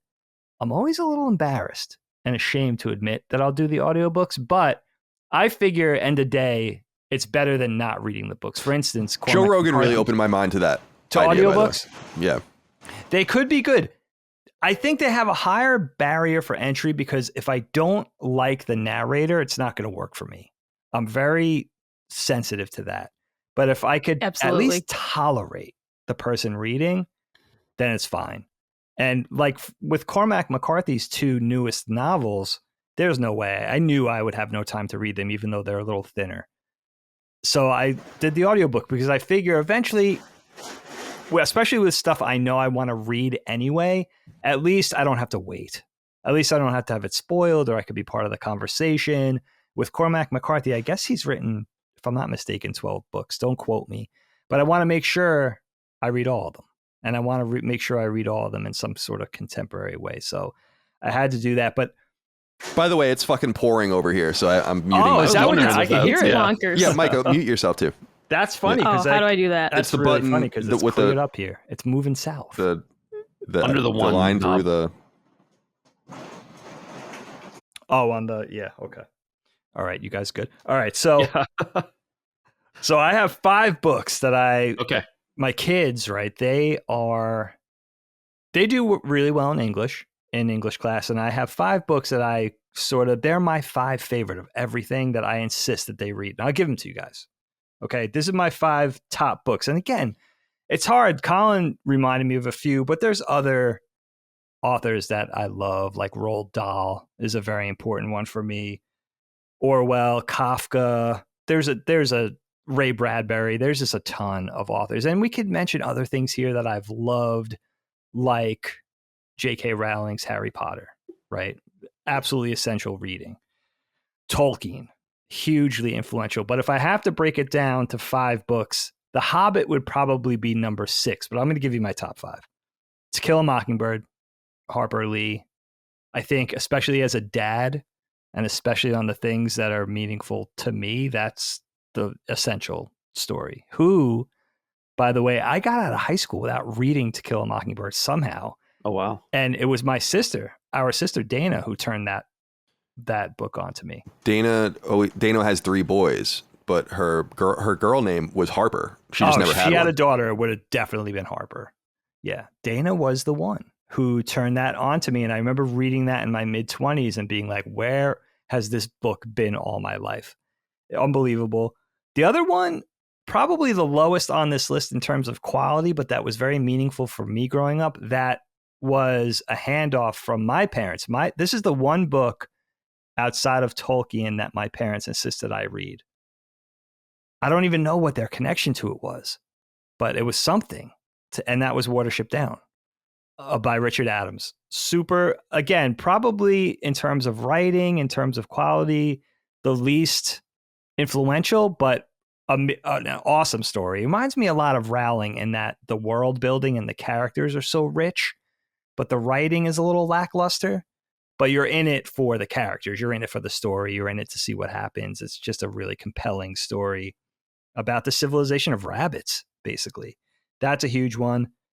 The Sound and the Fury by William Faulkner, who Miss Parry introduced me to. This was probably the book before I found Cormac McCarthy that I would have heralded as the most beautifully written Southern Gothic novel that deals with subject matter that is unpleasant. It's about a family falling apart, essentially, and losing everything, but it's so beautifully written. And I think it was only with the advent of Cormac McCarthy that I was like, oh my God, there's somebody actually better than Faulkner. Literature scholarships may argue with me about that. But for Cormac McCarthy, I recommend all of his books, but Blood Meridian, when I discovered Blood Meridian by accident, by the way, on the bookshelf in the library, I had never heard, I had read Cities of the Plain and Outer Dark, Child of God. I've read The Road already. I think I read No Country already. And I was looking for more Cormac McCarthy books. I had never heard of Blood Meridian. I saw it on the shelf and I picked it up and read the jacket and I was like, I have to read this. And dude, it was one of those books where I had wondered how have I never heard of this book? It is, I was telling this to Colin in an email the other day, the prose, just the way this book is written, it seems to come from the pen of somebody who is possessed, like is completely out of body. I've never witnessed writing that just the writing itself made me exclaim out loud. Like if you know writing just a little bit, I'm nowhere near Cormac McCarthy, but if you just know writing and you read this book, you actually say out loud, holy shit, how did somebody think to write something like that? The strength specifically of the writing and the artfulness, the way the writing just kind of breaks all the rules. It's repetitive, it's weird, but the power of the prose in this book is it's a must read. It makes everything else I've ever read, including all of Cormac McCarthy's books, which I think are masterful to a book. I think it makes everything else pale in comparison that I've ever read. It's written that beautifully, and it's an odd juxtaposition because it's a violent book. It's horrific in some sense. It's haunting, and it's actually upsetting what goes on in the book. But the writing just keeps you in it. It's so compelling that anybody who hasn't read it, I recommend it to. If you could just get through the fact, it's basically loosely about a filibuster in, I guess, the American 1850s or 60s who are sent from Tennessee westward. It's kind of like an anti-Apache filibuster who are basically scalp hunters who are sent to clear the way for the American expansion and the gold rush. And it's horrific on both accounts, like the Comanche and the Apache and what they were capable of, and then the anti-Native American posses that were sent to sort of cleanse the land of these people, and, you know, sort of the atrocities committed on both sides. And it follows, there's no good guys in it. There's not a single good guy in it. The protagonist is a bad guy. He's not even an anti-hero. He's just a bad guy. And the antagonist in this book makes Darth Vader look like, I mean, he is the scariest character I've ever seen in a work of fiction, the Judge. It's just brilliant. So I would put Blood Meridian as probably the top of my top 5. And I won't let my kids, I hope my kids don't read that until they get later in high school. But I just think it's essential to see what writing is capable, what somebody could accomplish in writing. I can't think of a better work of, everybody talks about Hemingway. I've read Faulkner. You know, you talk about other must-read classics, Moby Dick. I think Blood Meridian is better than all of them. I honestly do. I think I've read it 3 times, and it's not an easy book to get through. No, it's not. It's just, right? Have you read it, Ben? Yeah, I've read most of his books. Unbelievable. Not the newest one, and there's a couple others, but I've read more than I haven't. Yeah. It's odd that book came in the middle-ish of his body of work. Yeah. Too, because it was like, what sort of power up? How did this guy energize to this point to be able to write this in whenever he wrote it, 85, I want to say.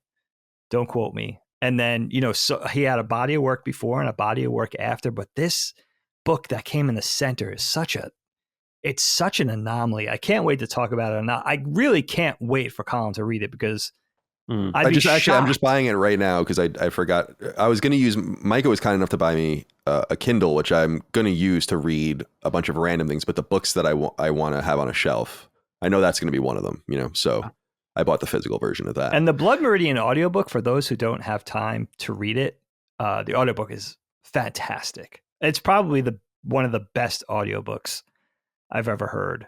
Who read that? Is it Richard Poe? I want to say it was Richard Poe who read that.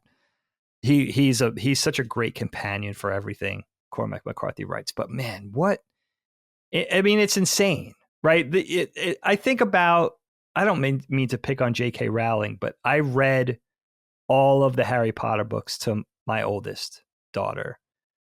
We read at night from the time she was 4 years old, I guess. And then we finished the last book when she was 12. And it was perfect timing because she was already over me laying down next to her and reading at night. So we just got through it. But I think about J.K. Rowling and how hard it was even in the beginning to get through the books because she got better as the books went on. Her writing definitely improved. But the early books, the first 2 or 3 books are pretty hard to get through.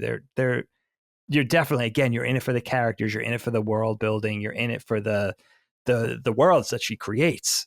But the writing but to be able to have Cormac McCarthy just gives you everything. He gives you character, he gives you story, he gives you, dialogue, Quentin Tarantino-esque dialogue. He gives you everything.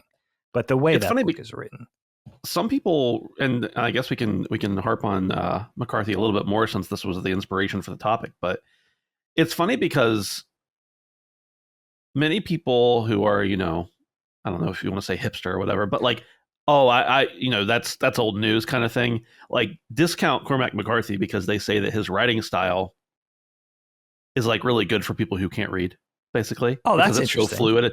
But I think it's the exact opposite. I really think that Cormac McCarthy, you have to be pretty literate to be able to understand the mess that he makes on the page.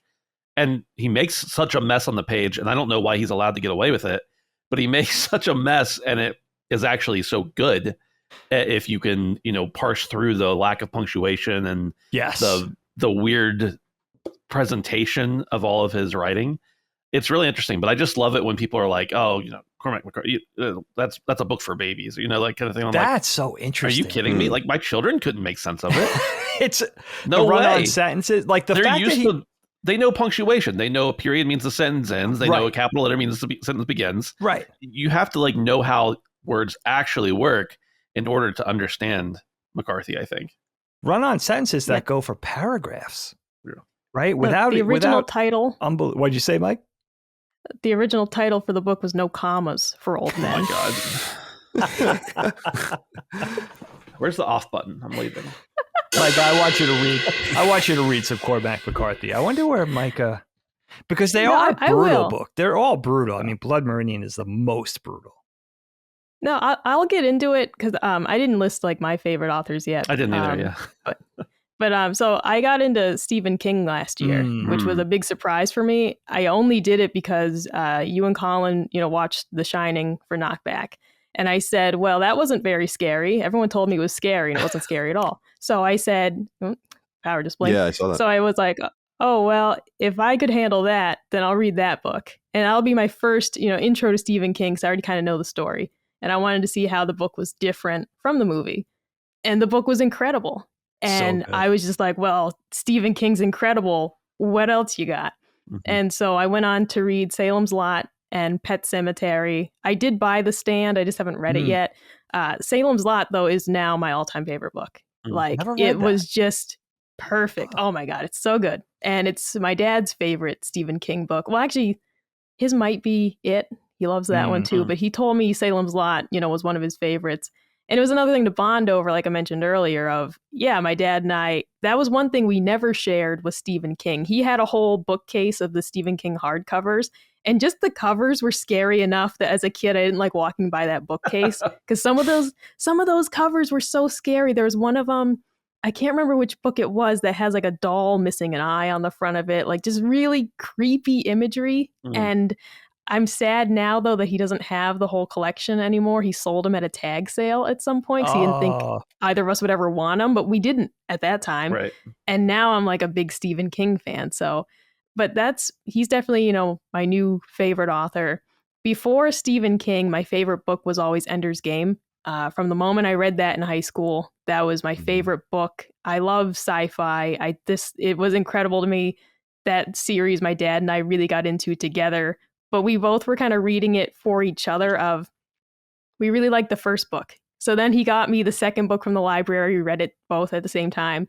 And then the third book started getting a little weird. If you're familiar with Ender's Game, they kind of just take a very odd turn of it's less about aliens and it's more about religion, outer space religion. And I remember my dad just saying how'd you like book 4? And I was like, it was okay. He's like, it's pretty weird, right? And I was like, yeah. He's like, we don't have to read them anymore. But neither of us wanted to disappoint the other and say that we didn't want to keep reading these books as they just kind of got worse and worse. Before that, though, Amy Tan is my official favorite author. I adore Amy Tan. She's also my Grammy's favorite author. Her books really center on mother-daughter relationships and the complexities in them, which is something I greatly relate to. Mm-hmm. But her book, The Joy Luck Club, is specifically the one that got me out of that bad relationship several years ago. There's one line in the book, this little girl, she sort of finally realizes that she's being mistreated by her stepmother.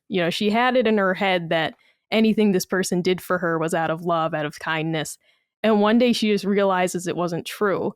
And there's a specific line that she just says, and that's when I learned to shout. But yeah, so I was talking about Amy Tan. I like her a lot. I'm just going to leave that because I don't know how far we got into talking about Amy Tan. All right. But my other favorites. By the way, we lost our power. Just to put put everyone in the perspective here. So we're coming back in hot now. Okay, Micah, go ahead. I also love Lord of the Rings and The Hobbit. I finally read all the Lord of the Rings books last year, finished this year, like early in the year. And that was an incredible experience, just something I was really happy to finally tick off the list. And they're just fantastic books. I recommend anyone who loves the movies. They have their own unique charm. They're just very essential reading if you love those movies. I think you'll enjoy the books as well. And I also, a weird shout out to one of my like all-time favorite books, very random. It's Memoirs of a Geisha by Arthur Golden. I got in trouble for having that book in my backpack in high school because on the back of the book, it said something about it being erotic, which is really not. It's really not. We're talking like maybe 3 pages out of the whole book, but my mom would randomly search my backpack. And I was a really good kid. Like I never had anything except the one time I had this fucking book and I got in big trouble for it. But that's maybe the book I've read the most times as an adult, like excluding children's books that you read over and over.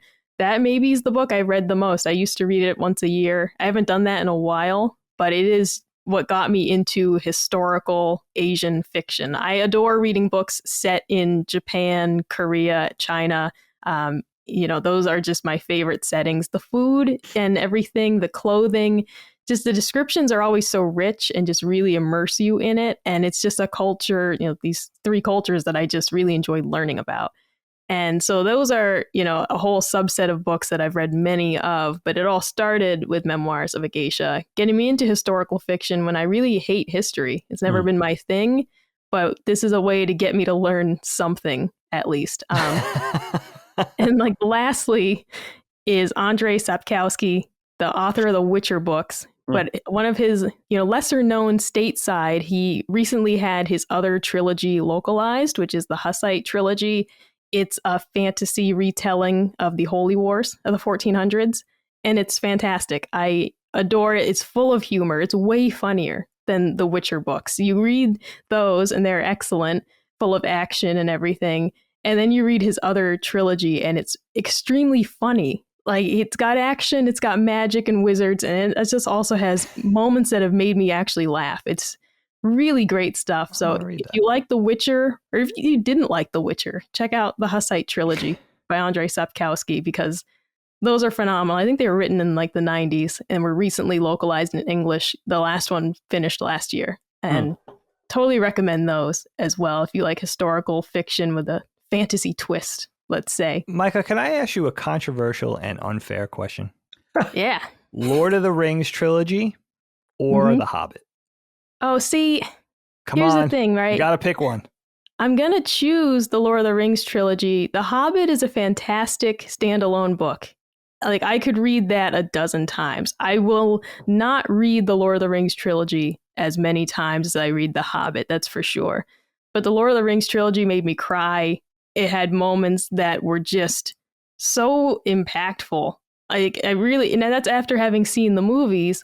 And the movies don't deviate greatly from the books, except for a few moments. Like, they really kept it true to the story for a good portion of it.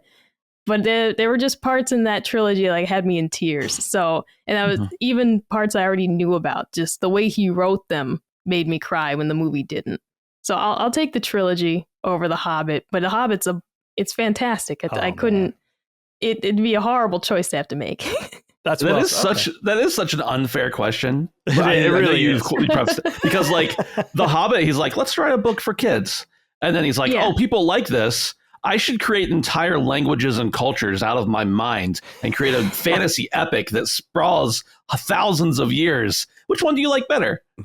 That is well said. Not just a simple question. Indeed. Ben, you said you hadn't gotten a sound off right on some of your favorite authors. I'll just go through a few authors. Obviously, we're talking a lot about Cormac McCarthy. I don't need to go on more about that. I'm a big fan of. I used to be a big fan of all of the Star Wars novelizations and the expanded, whatever they called it, universe. Yeah, me too. So Timothy Zahn was one of my favorite authors in that. Wrote the Thrawn books. He's writing Thrawn books again now that are actually canonical. So I'm reading through those now. Cool. Of course, we mentioned J.K. Rowling. If nothing else, the books I was a big fan of. I was the perfect age because I was like in 5th grade when the first one came out. I think I read it, within that year that my librarian told me about it.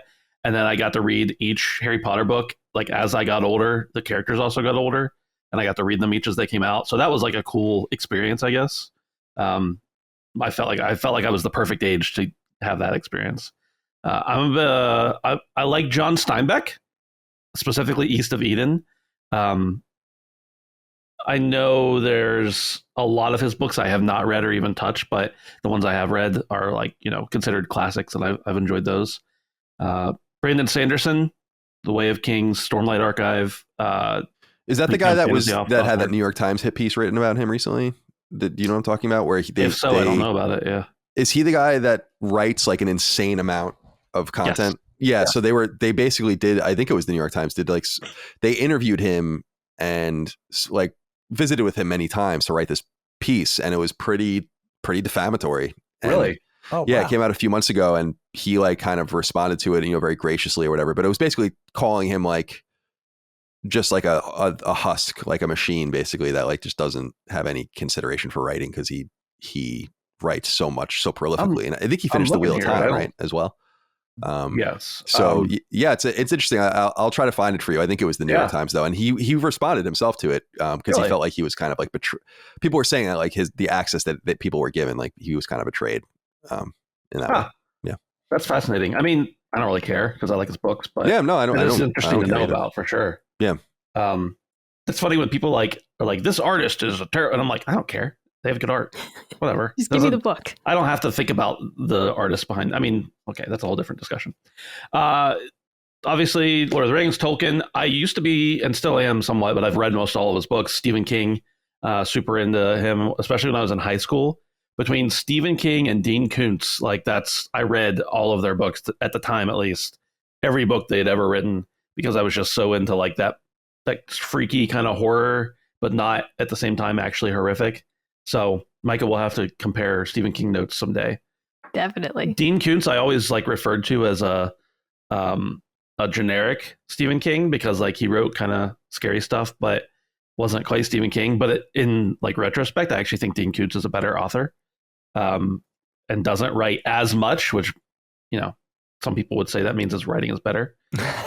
I don't know if that's true or not, but that's what some people. He wasn't on coke that you know of. That you know of. Stephen John King's Grisham is one of my all-time favorite authors. Pelican Brief. So many like specifically related to law, and I think John Grisham is the reason when I was in like high school I thought I might want to be a lawyer.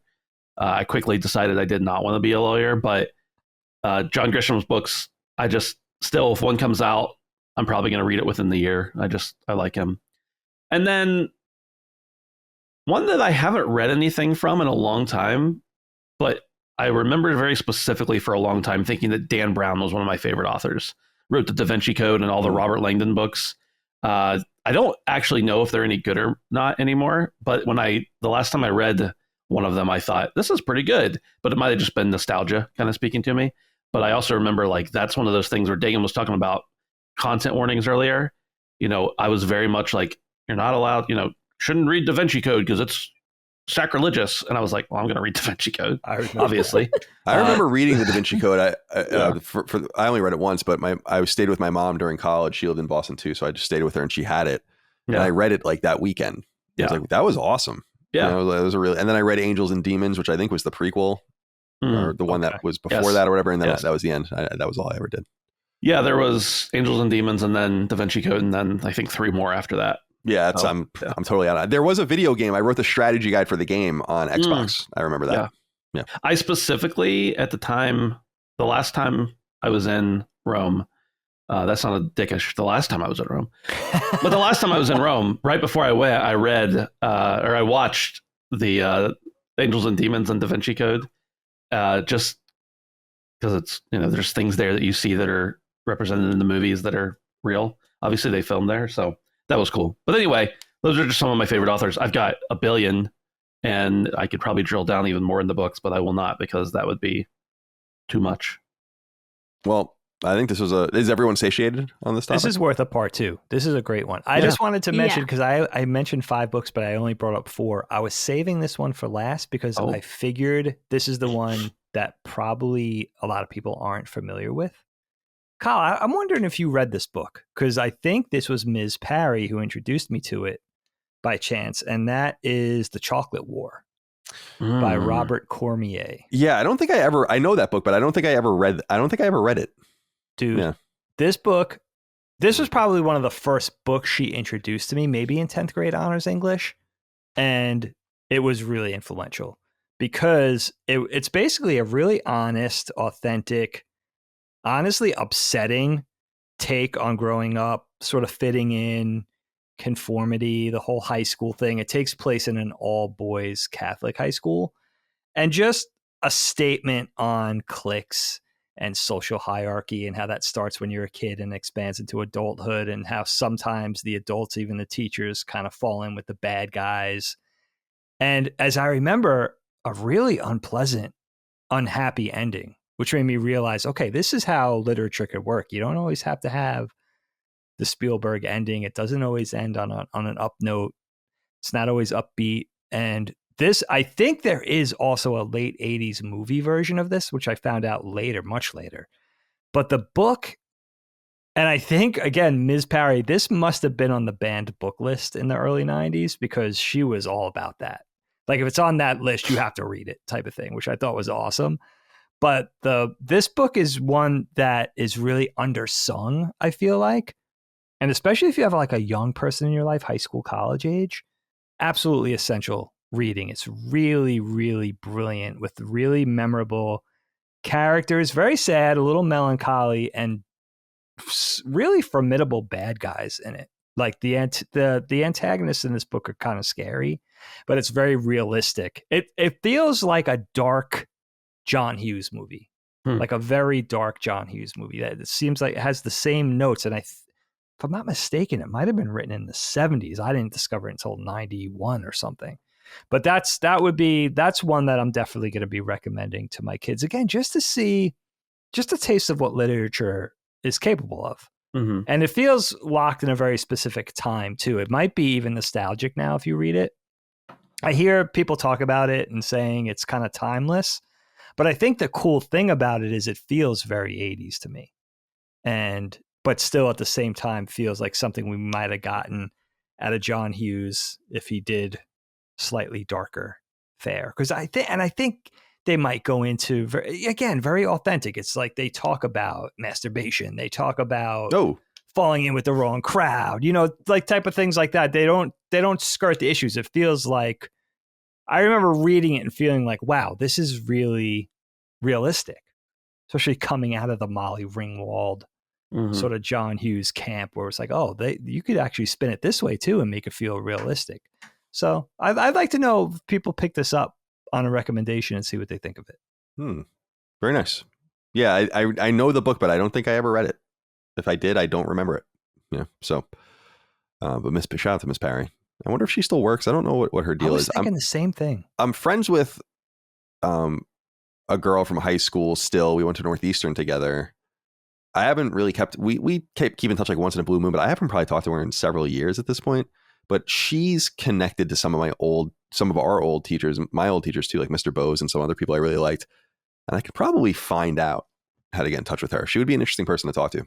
Oh, it'd be amazing. But who knows if she'd be interested in that, but she was always really nice.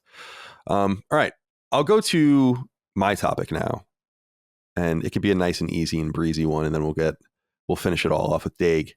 I wanted to just ask you, it's summertime now. We're, in the dog days. We're not in the dog days of summer. Not even close. It's going to be fucking horrifying here soon. No doubt. But we're in the summer. It's time to embrace all that the summer comes, that comes with the summer. And I was curious about just how we were feeling. Maybe because this is a broad topic, and Dagan and I have done the pool topic on Knockback twice, actually, on accident. But I wanted to know what everyone was. But I wanted to know what everybody is just thinking, feeling. Where are you at right now with swimming? Are you looking forward to swimming this summer? Getting in the ocean, going into a lake? maybe going into a river. I don't think you're going to go into a river and swim. Go to a pool. Yeah, absolutely. Yeah, go into a pool, a swimming hole. What do me and the boys go into the old swimming hole? So I'm curious where everyone's at this summer. Are you feeling yourself a little bit? Because as I said, we opened our pool in April, I think, and I still haven't been in it. Actually, when our niece Ayla was here using it, I was like, "You're the first person in the pool all year because it's too cold, it's too inconsistent." But it's not going to be that way forever. It's going to start getting hot. It already really has started getting hotter out, and so we have to start wrapping our minds around the aquatic sports here. The basketball in the pool, the diving jewels and all of these things. There's a lot of things going on. And I personally, as a Long Islander, I don't have a great affinity for many aquatic things, but I do love the beach and I do love swimming at the beach and going into the waves and all that. I love that. And that was something that I used to do with Dad when I was very young. And the beach life there, I guess, is a little more obvious than it would be in other places. So I do feel like I miss that being a little more inland, but having the pool is nice. I'm looking forward to swimming. Dagan, what's your status here? You sometimes talk about getting a pool, but I don't know if that's still in your purview or what you might want to do with that. By the way, I want to say one thing real quick. I just, public pools just skeeve me out. I can't do it. God, it's too. I know, but some of us have to deal with it. No, I know. I totally know that. It's not. I don't mean it from any other angle than I'd rather not swim, I guess is what I'm like. I would just not swim. It's the Band-Aids. I don't want to see the Band-Aid floating in the pool. It's always the friggin' Band-Aid. Just take out the Band-Aid from the equation, and I think I'd be all right. Yeah. But every time. Talk to me about where you're at with swimming, pool, and obviously you spend a lot of time at the beach and stuff too. So you going into the ocean? That's a good question about the pool. The kids really want a pool in the yard, and it's become more a matter, of course, of the money, right? Like that's the big consideration. It used to be that we really didn't know genuinely if we were going to stay here, because we know we're not going to be here forever. But now we kind of realize we're going to be here for the better part of another 15 years. So this would be a good time to pull the trigger. And it's interesting that you bring that up, Kyle, because I saw a neighbor of mine, a lot of my neighbors have pools, almost all of them. And I saw a neighbor of mine that I really never knew too well, but always seemed like a really genial, friendly dude. His house is very close to the kids' bus stop. And I've always had a very waving smile relationship, never really spoke to the guy. I think they're empty nesters. I think they have older kids. So the kids are out of the house. It's just he and his wife. And he keeps his house really beautiful. And Helene and I are always commenting on how his landscaping, how beautiful he keeps the house and everything. Everything's immaculate. But he has a little pool in the backyard. It's not one of those big pools with a diving board. It seems like a relatively tiny pool, very contained. He's got a nice patio with the black, vinyl fence around it. And the other day I had passed him. I was taking my walk and he was walking his dog. And I said, my wife and how you doing? My wife and I are always commenting on, your landscaping. He was very thankful. And I said, listen, I was always really curious about your pool. And if you don't mind me asking, how was that a relatively affordable thing? I know you've had it for a while. And he was basically breaking it down for me and saying, we got the little one. Of course, we put this in 15 years ago. It's more expensive now, but we found that it was a really nice thing just for the grandkids, whatever he was saying. But I started to realize, okay, maybe because Helene for years was like, let's get the above ground pool. And I was always the snob of that's an eyesore. Even though for the audience, we grew up with a 4 foot above ground pool in our backyard for many years. And I was always of the mind that, again, being the total snot, that's not good enough. But this seems like the little built-in pool, the smaller scale built-in pool, maybe it's 4 feet. Maybe it's 5 feet at the deepest. Maybe that's a nice compromise than getting the big pool with the deep end and the diving board, which I would love. But in terms of affordability, maybe that's the way to go. I don't know. But I'll keep you guys posted on that. We have to see. But I was thinking of 3 things with the swimming. First of all, which I think Colin knows because we talked about this twice already on Knockback, I learned how to swim very late. I learned how to swim when I was 8 years old, which was not really typical for me. I was old enough to remember being very frustrated learning how to swim. I think Mom had me in swim classes for maybe 4 years straight. And I just remember it never taking. I was like, I don't understand. You were remedial. How am I supposed to stay afloat? Now, that wasn't typical of me. I think my legacy as a kid, Mom always talks about, like, you were full out running at 9 months old. I wasn't really an athletic kid, but I was driven. Like, I was motivated to do things. And I was somewhat intelligent. I got the gist of things, right? Even though I was never really great at anything until maybe I was pretty good at skateboarding when I discovered it. But swimming just did not take for me. And I remember being a kid where it actually became unpleasant because just being in the pool, because I was like, I don't know how to do this. I don't know how to float. I don't know how to keep my feet off the ground. Like, I couldn't do it. And then when it finally caught on when I was 8, I remember it was our first trip to Disney World. So we were down in Orlando. We were at the hotel pool. And I think I saw some other kids that were on vacation swimming. And I was like, this is it. And I think they were younger. I think that was the insult to injury. It was like 5-year-olds. And they were full on dolphin diving and swimming around. And I was like, this is embarrassing. And that's the moment where I learned how to swim. And then from there on out, it was fine. I was a lifeguard for a couple of years at the town pool. Like, I learned how to swim and I was pretty good at it. But that was always the thing with me, was how late I learned. I was always really short of those few adults that in your life of never learning how to swim, which I have a couple in my life. Short of that, I always found it really shameful that I was 8 years old. I have to tell my son was 3, my daughter was like 2.5 when they learned how to swim. And that plays into the second thing. I'm terrified to go in a natural body of water now. This is a new thing for me, maybe 2 or 3 years old, 2 or 3 years deep into this now, where I never even thought about it. Maybe outside, we were just talking about this on Punching Up. Maybe outside of watching Jaws, when you have that trailing 2 or 3 weeks where you're thinking about, what if Jaws is in here? Outside of that, I would just go out into the ocean. I would go into the lake. I would never worry about the shark. I would never worry about the snapping turtles. I just swam. And I think I know what did it. First of all, I have to keep this hidden from the kids because both of my kids are like mermaids. They love the ocean more than the pool. They have no fear. They're strong swimmers. They go out. They'll stay in the ocean for hours. Graydon's getting into boogie boarding. Lilia wants to start surfing. I can't dispatch this information, but I get so nervous about everything. I get nervous about 2 things. What I can't see, the sharks, the whatever else, whatever the other creatures, monsters that are dwelling down there. And I get really nervous about the tides and, being sucked out by a riptide or something. I never even thought about this stuff before. And lately, it's just the last 2 or 3 years, I'm constantly concerned about these things. Like there's nothing more terrifying than this vacuum, this invisible vacuum that could just suck you out into the ocean, right? It almost has like the same thing about like being in outer space to me, is like, wow, what if I get sucked out a couple of miles? I can't swim back in. What if the lifeguard can't get to me? I never thought about these things. But lately I've been really, and I know what did it. I was in Dad's lake. Our dad lives in the Western Hamptons on Long Island, and their house backs up to a really nice man-made lake that's been there for decades and decades. And Helene and I were kayaking. This was 2 or 3 years ago.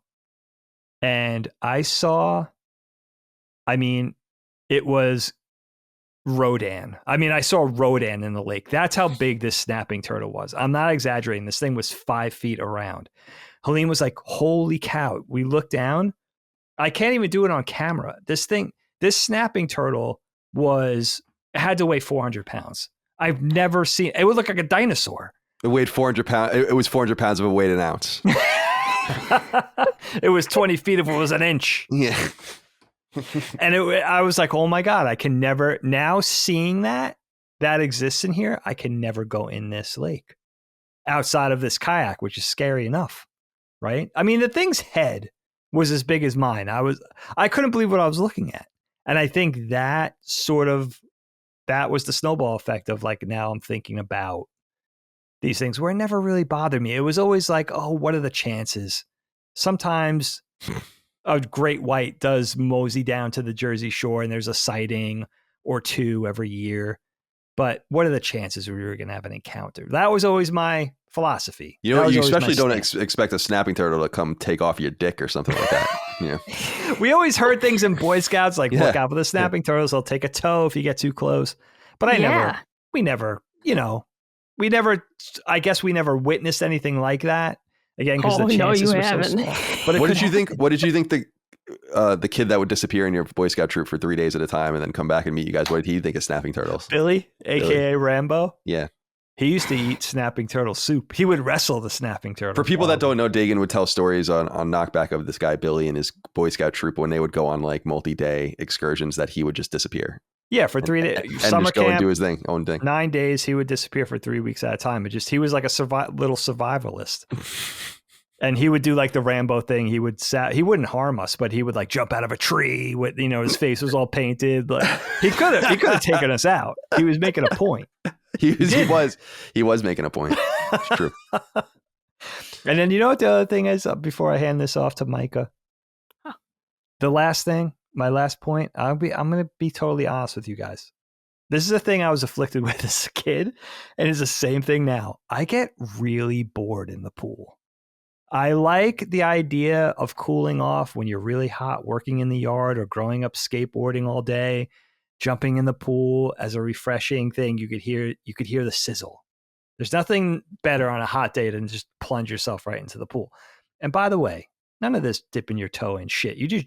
It's all in. I don't want to feel the temperature of the water. No. You go in. Yeah, you got to go. Come on, or you're going to get thrown in. I agree. Yeah, you'll definitely get thrown in. Definitely. You're going to get thrown in. Don't dip the toe in. Don't do it in front of me because I'm going to toss you right in. You'll be a murderer. But I've always been the same way. I find it really hard to pacify myself in the pool outside of a few minutes. I just had this thing a few weeks ago in Uncle Mike's pool where our daughter was insisting I go in with her, and I got my bathing suit on. I went in, and honestly, I wanted to spend a little time with her, but I was more psyched for just hanging out with the people I never get to see. So I said, I'll go in. I was so bored. I didn't know what to do with myself. And the other thing is playing basketball or, that sort of thing, but I got to keep my shoulders in. So I'm tasked with having to keep my shoulders under the water. I'm going to get cold, right? Even on a hot day. And then especially a shallow pool, no offense to Colin, Micah, no offense to Uncle Mike, but especially if the pool doesn't go to a deep end, I don't know what to do with myself in there after a few minutes. I get so bored in the pool. And I think the point for me is cooling off, and then that's it. Like that's what's getting me in there. That's the draw. After that, even as a kid, I was like, this is boring. What am I supposed to do in here? I would just be in the pool fantasizing about playing with my action figures or something. I'd be like, oh my God, this is so. And sometimes I had to be polite because I was swimming with friends, and I guess Marco Polo, dude, I love just like jumping. Just shoot me. That is the worst game in the world. Oh, really? Marco Polo is awesome, dude. It's a good game. Oh, you're the worst game ever. Yeah, I remember you not liking Marco Polo. Awful. When we moved to the Marie Courthouse and we had the in-ground pool and the diving board, and people keep saying in our family, your pool, like my pool and Uncle Mike, we both have 32 by 16 pools, right? Yeah. And they're like, your pool is the same size, like as, and I'm like, no, it fucking isn't. Everyone keeps telling me that our pools are the same size. And I'm like, they are definitely not even close to the same size pools. We had like this mega deep end and a diving board. And I remember just diving in and going up the ladder, jumping in, doing all sorts of different jumps, getting the like water guns involved, which was totally needless, but just playing war and just fucking everyone up, and water balloons being involved in that. And Dad being mad that the water balloons were popping in the pool and then they would get caught in the filter, and playing volleyball and basketball. And I found the pool to be very fun, but these days when I use it, well, like I said, I haven't used it at all this year, but it's for sporadic use. Like when it's hot out, I'll go in every day, but I'm not going to try to justify it by being out there all day. First of all, you'll turn into a fucking piece of toast out here if you stay outside for too long. Yeah. That's what's weird when it's too hot to swim. That's when you know they're going off. So I'm sorry to interrupt. That's some southern shit. But why? And I understand the diving board definitely was, our pool was the best because the diving board kept you occupied. And I always wanted to get better on that thing. That was the other frustration. I always just wanted to do, I had friends that would do like the back flips and the double flips. All I wanted to do was the front flip and a half, like the front flip into the dive. That's all I ever wanted to learn. And I couldn't do it. You know, I was out there pretending I was Shinobi or Ryu Hayabusa or something, you know, and I could barely get the flip around, let alone a back flip. But that's all I ever wanted to do was that one glorious flip into the dive. And I could never the belly flop. But why? Years of pools, right? Decades, hundreds of years. Yeah. Why is Marco Polo still the best thing we thought of in the pool? It's the worst game in the world. We can't think of anything better than You know what's this? a great pool game is, and I've said this many times, water polo. Not that you'd play that with your friends, but that is one of the great games. Okay. Get out of here with your crumpets. Get out of here. Never played it. Micah, let's hear from you. So we have the pool in the backyard. We use it. You know, last summer we were in it often together. Yeah. But you're not much of a swimmer, and I'm wondering if that's something that you want. Yeah, well, I'm wondering if that's something that you were ever interested in trying to change. And I'm not saying that you need to go into the ocean or anything like that, but I'm wondering if you want to kind of start adventuring out more, because what I keep telling you, like, you won't even go into the deep end in quotes in our pool. No. But the deep end in our pool is only 6 feet. The deep end in our old pool, I think, was like 10 or something like that. Yeah. Sure. So I'm not. I don't want to like overstate it, but I was saying to you, I'm like, how can you not just like bounce? Say you like got into the deep end and you couldn't swim in our pool at 6 feet, right? You're 5'4", something like that. Yes. It's like just bounce up and as you bounce towards the shallow end, just jump up above the water and take a breath, and then just jump up and take a breath, and so on and so forth. You know, I'm not saying I would die in a survival situation. I think I could survive in 6 feet of water, but I mean this in all sincerity, that if a child was in that deep end, I will get someone else, or we're both going to die. All right. Like, if one of the kids started to panic in the deep end, I'm going to get anyone else, because there's just no fucking way I'm going to do that, because I don't even want to go in it myself. I should shut my door so I can hear you. I just wanted to shut it. Oh, yeah. This all starts. My story begins in 1996. My mom enrolled me in swimming class at the YMCA. It was called Y-Tots. I was 3 years old. I was unteachable. All right. I wouldn't let go of the pool noodle. I was too scared. I didn't like it. The pool was too deep. The difference in my story is we were too poor to keep trying swimming lessons. So I got that one session of lessons and I didn't get any more. You blew it. So I never really learned how to swim. I can doggy paddle around. All right. I'm not going to die. Oh, that's swimming. That is swimming. But it's not though, right? Because it's really tiring, and like, I can't do the thing where you put your head in. But that shows that you know, like, how to stay afloat. Know how to swim. Like, you understand the physics of staying afloat. I know how to survive. Yes, but a lot of people don't. I can't do the long arm. I watch Aunt Carla, and she's like an Olympic swimmer in there, and like had the head coming up both ways, and like I can't do that. But as a child, you know, when I was a child, we'd go down to the river to swim. The Green River swimming hole, best place in town. It was called the Greenfield Swimming Pool as a joke, because there was no real community swimming pool. It was this river. And then one year it was closed down for the whole summer because a local farmer was letting his cows shit in it. And then we weren't allowed to play in it anymore. So and there's a series of things like that happened, because we always swam in lakes and rivers.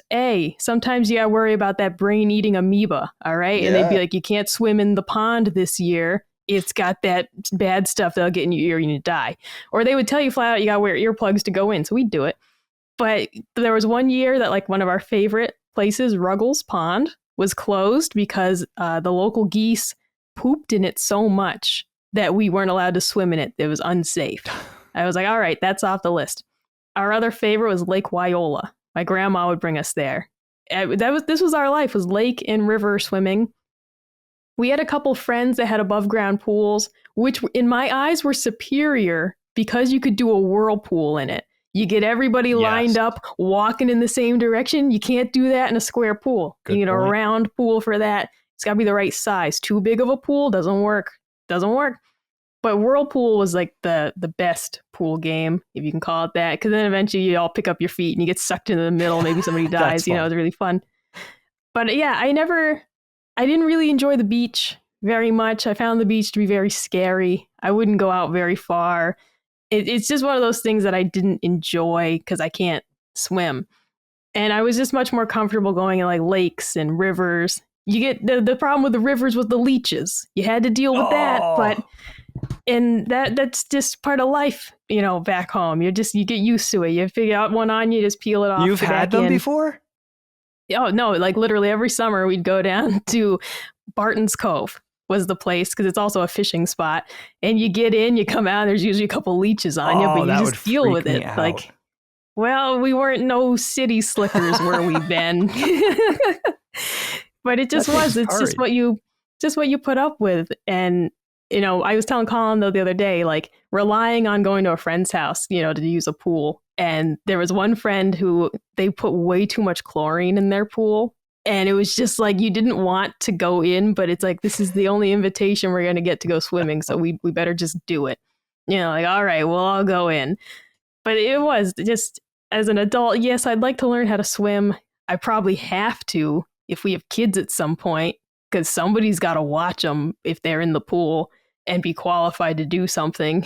But, it's also like really embarrassing because I actually did Google like swimming lessons near me. And of course, they're all for children. It's like, I don't want to be in a pool full of 4-year-olds. I don't want to do that. Mm-hmm. Maybe I can hire the guy to come over my house.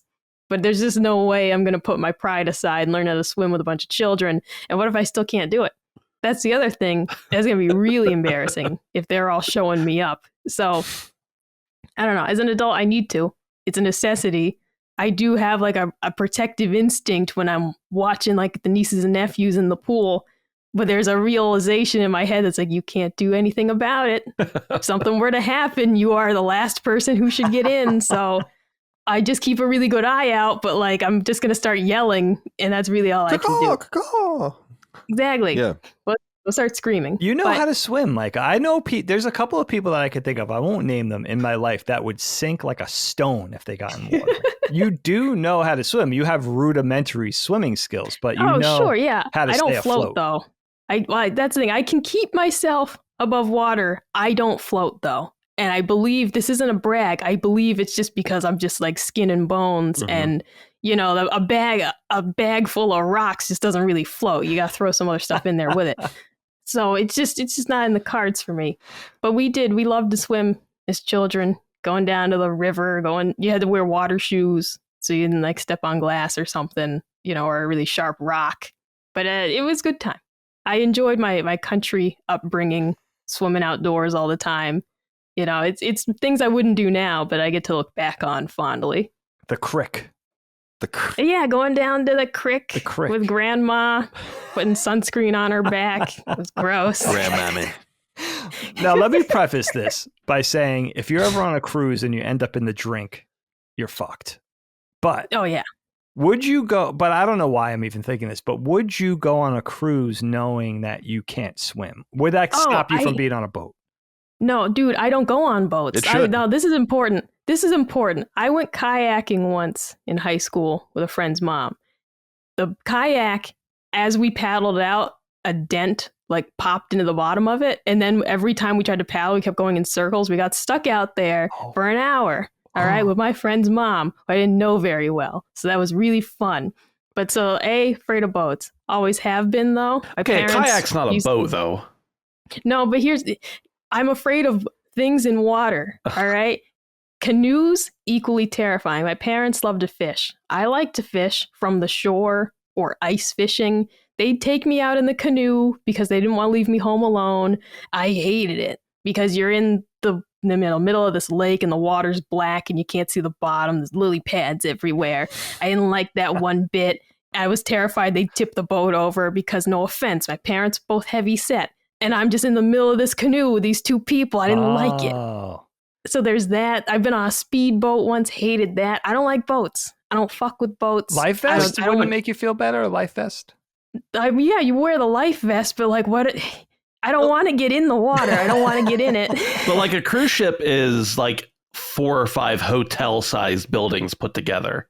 You don't even know you're on the water. Yeah. No, the problem with the cruise ship is not the water. It's the norovirus, okay? That's the cruise ship's Achilles heel. So the LSM cruise is out for you. You're the only one not going. Oh my God. You wouldn't get me on a cruise. You'd have to literally knock me out, put me in a suitcase, and smuggle me in. There's no scenario in which I'm going on a cruise. That just sounds horrible. Cruises are great. You're crazy, No. Micah. I've never been on one. I've never been. Yeah, I have no interest in going on one. No interest at all. But that's just me. That's not what your horoscope said. Yeah. Oh, yeah. You better stop that. Get away from that girl. Ben, what do you think swimming this summer? This summer specifically, I don't know. I don't know what's in my future. I don't have a pool. I've never had a pool of my own other than like, little small kiddie pools or something. But swimming is one of my... Is that something you would want, or are you not into Yes. pools? You would, okay. That's what I was just getting to, yeah. Swimming is one of my absolute favorite things. Oh. I would swim every day, all day if I could. Interesting. I grew up, any chance I got, wanted to go to the pool, mostly to friend's house. I never really went to like public pools very much. We did a couple times, but mostly it was like, having friends that had pools. Whether you don't want to swim in other kids' shit shit and piss? Well, I mean, I don't, but honestly, like if I were going to go to a pool, I would rather like get a hotel where at least there's less shit and piss in the pool than there would be at like the local city pool, Yeah, that's a good thing. And I don't, whatever. I mean, there's enough chlorine in most of those that it's not as big of a deal, but like, I just have to swim where I can. I'm probably not ever going to be able to have a pool. Those rivers, like the pictures you see of the rivers in like rural India, where it's just garbage and people just do everything in it. It's like they have no choice. Like that's probably cleaner than the local. Yeah, then I'll go swim there. I don't care. I'm just saying that I love swimming so much, and I don't have the luxury of having my own place to swim, that I got to swim where I can. So, and I've always liked swimming. And I don't know if I'm going to this summer at all, specifically. Yeah, it sucks because you live like, where would be the closest like big body? I guess Lake Erie or something. Well, I was going to ask you this. That's the thing. Well, no, there's a. It's called Moraine. There's a giant air body of water here, but I didn't know. I am a little. Yeah, it's like 10 minutes from us. It's okay. You can take giant boats out on it. Cool. But I'm okay with swimming in the ocean, even though I don't really like the beach. I'm okay with swimming in like rivers, I guess. I once in South America, when I was there for a missions trip, we were like embedded in the forest, and we had to like take, rowboats to get there. It was crazy, but was swimming, and the locals yelled at us to get out, and then a giant anaconda swam by. So I'm a little more skeptical of Amazon adjacent bodies of water now, but I'll swim in that. For whatever reason, though, lakes terrify me. Ponds, great. Really? Ocean, whatever. I know there's sharks, fine. But for whatever large lakes, I don't know. It's freaky to me. I feel like there's like so many more like old warships in them especially because like Erie is near me. So like anytime I go to Erie, I'm just thinking about like all the wars that happen there, and like how there's probably I don't know. It's just freaky to me. Lakes, I mean, obviously the Great Lakes all flow into each other and flow into other bodies of water. But lakes to me are I look at them as typically these like static. It's like Crystal Lake. Yeah. It's like something scary about this place. I totally agree with you. Lakes have a different vibe than oceans, and they do. Although the ocean itself is scary too. And speaking of people going and jumping, so I was watching a video. I don't know if you guys saw this because it was going around the last couple of weeks. There was like a thing where there was like a teen night or something on a cruise ship. And as a bet, one of the kids jumped into the water. Dude. And that kid was done. They went back and tried to find him like with other boats and stuff, and he was dead. So it's like, I don't know why you would think you would get away with doing that, like, or what you thought you were going to do. Holy or how fast the boat was going and all of that. But that's scary. Yeah, so it's interesting. The ocean is like a maw. It just will swallow you up, and no one will have a fucking clue. I mean, we were watching that thing about Micah, you and I, about that Malaysian Airlines flight that just disappeared off the face of the planet. And it's not that it disappeared for a little while, or they were like, oh, we're looking in the wrong place. It's just like they never really found where it crashed, And it's crazy that that's even possible today. When you think about all of the telemetry you must be gathering at all times. So yeah, you can get lost pretty quickly. And then the depths I'm always fascinated by as well. Dude. Miles and miles. It's a daunting idea. Yeah. What lake is Toronto on? Erie. I was going to say that's Erie. Yeah. That was the first time I ever really witnessed one of the Great Lakes, and that really freaked me. A lake that's for all intents and purposes to your eye, to our human eye, as big as an ocean is freaking freaky. Like, I could not believe driving along that thing for hours and feeling like this is just an ocean, right? Because I don't see anything except water still. I've been out on speedboats on Erie before. That's incredible. And even the bay out like on the Erie side, before you even get into the lake, is insane. It's just so big. That's actually me. I was driving a speedboat during Dustin's infamous Kingdom Hearts fans stand down. He made me slow down the boat for that video, and I'll never forgive him for it. So I thought this was, I was going to say, I was going to say Ontario, Lake Ontario, and it actually is on, it says it's on like the nexus of Lake Ontario and Lake Erie. Yeah, Erie's at the crossing, right? From Buffalo into Canada, right. But then... And then you go up north just a little bit, and then Lake Ontario is on like the very western, or Toronto's on the very western edge of it. Okay, yeah. But it's close. I mean, I'm looking at a map. They're right next to each other. Yeah. Yeah. All right, yeah, I just wanted to touch base with you guys. I mean, that was it. I mean, there's no real rhyme or reason to it. I just wanted to see how everyone was feeling. I'm excited to get into the water and float around. And you know what I love doing in the pool is just drinking beer. Mm-hmm. Oh, it's a great... Just that's actually... I really like swimming laps. Sorry, Micah. Oh, no, I was going to say the floats are one of the most scary parts of the pool. I hate being on an inner tube. I'm always worried someone's going to flip it over. I don't trust nobody. So if I'm on an inner tube, I'm holding onto the edge of the pool the whole time, so I'm not floating around freely because I just don't trust anyone. I hate being out on the floats. It's horrible. Oh, yeah. We got Dana. Our sister Dana never. Eventually she learned her lesson. There was no way. I would spend all day ninjing my way into the backyard and into the pool just to, as she was reading or sleeping, snoozing. No, she learned eventually that's not going to happen with me in the house. And then, beating the shit out of me, by the way. I paid for it, but, I couldn't. There's no way I could resist. Let me ask you this, Ben.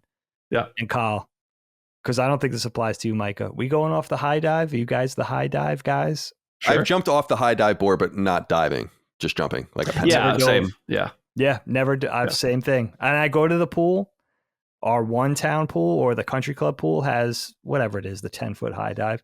There's 3-year-olds flipping off it, diving. I'm not exaggerating. Yeah. And I'm like, even in my prime, I never dived off a high. What is happening? I never dove off. How can these kids do this? But I definitely did pencils and probably cannonballs, stuff like that. If you want to be a dickhead to your friends or whatever. For as much as I love the pool and swimming, I never really learn how to swim, technique wise. I mean, I can swim. I'll swim laps. I have way more endurance in the water than I do on land, of course, but I'll swim laps for hours, and I love just putzing around and everything, but my form is so awful. I don't know how to breathe. I'm just pulling my face up out of the water. I don't know how to breathe when I'm swimming, but I'm probably not going to drown unless there's severe circumstances. But yeah, for me, as far as activities in the water, I'll do pretty much anything. But I honestly, if I get in the pool, the first thing I want to do is just swim from end to end multiple times and then chill and then do that again before I get out. That's very cathartic to me. I don't know why.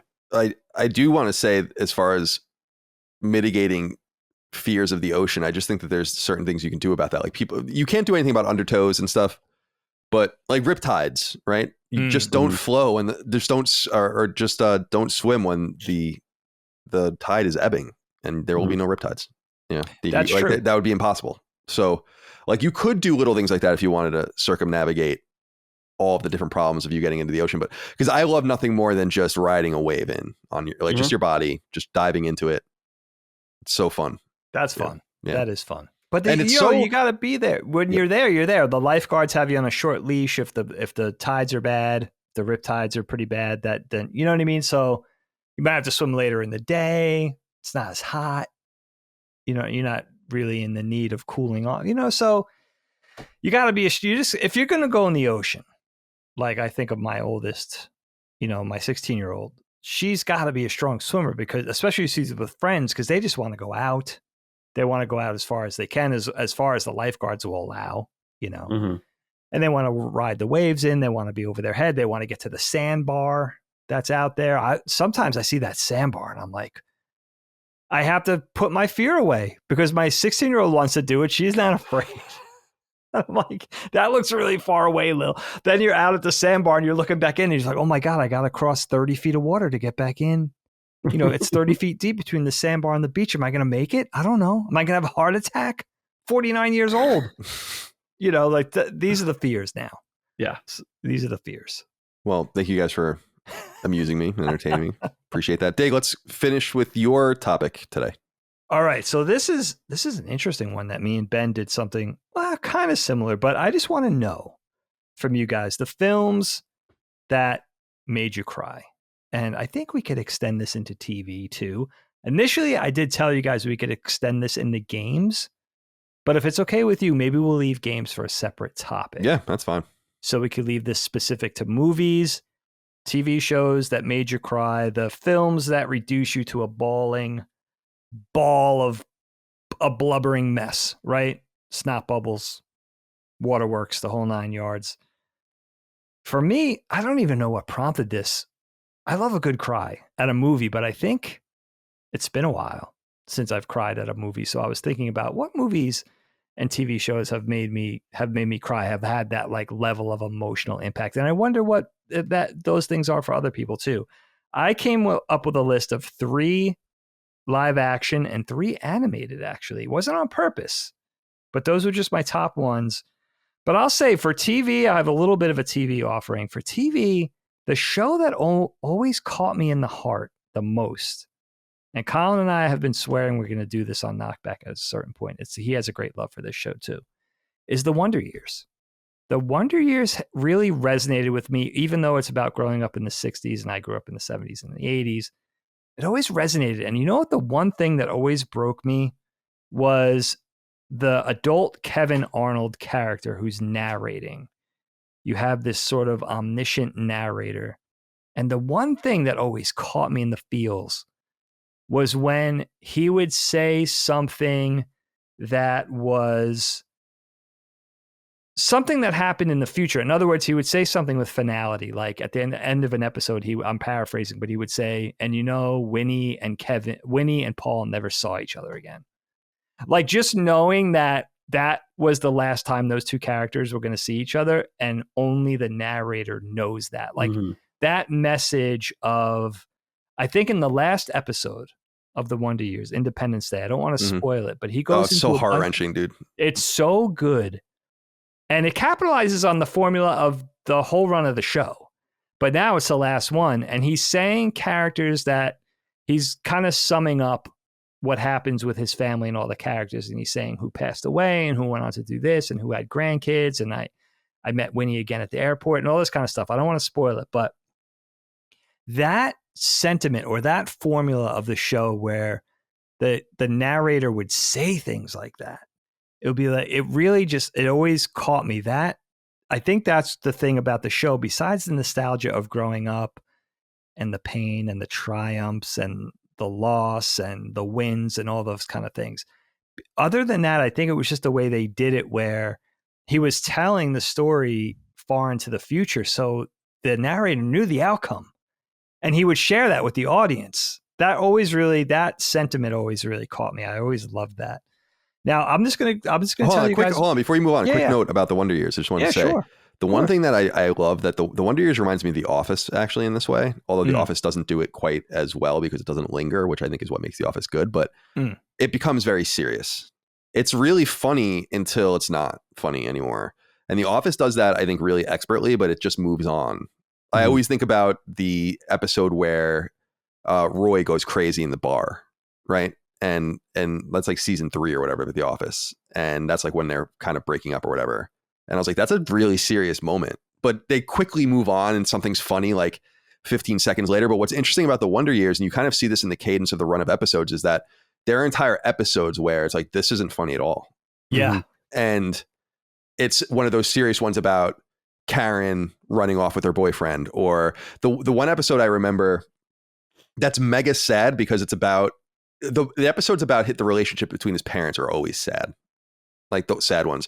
And that's the one where the mom like starts getting into pottery. Do you remember this episode? I do. Yeah. And it's like a really mega sad and fucked up episode of the show. That's like not funny, even though it's buttressed by some funny and heartwarming things in the either episodes around it. And The Wonder Years was good at doing that. And that's a risky and dangerous thing for shows to do, because you don't know when you're catching someone and like if they're understanding the context of it, because it wasn't procedural. It was a drama, like a continuous season drama, even though it was really pitched like a sitcom in some way, but it's not. And in that way, The Wonder Years is very much ahead of its time. It's surprising that I think aren't they developing a Wonder Years about the 90s or something? Wasn't that a thing or something like that? I think they did it already. So. Oh, they did it already? Yeah. I think so. Yeah. I never saw it. I think that's okay. I mean, like, as long like it could be about his son or something. I don't know. But yeah, that show is really, we have to do that show because it's really, really special. I don't know, Micah, how familiar you are with that show, but it's.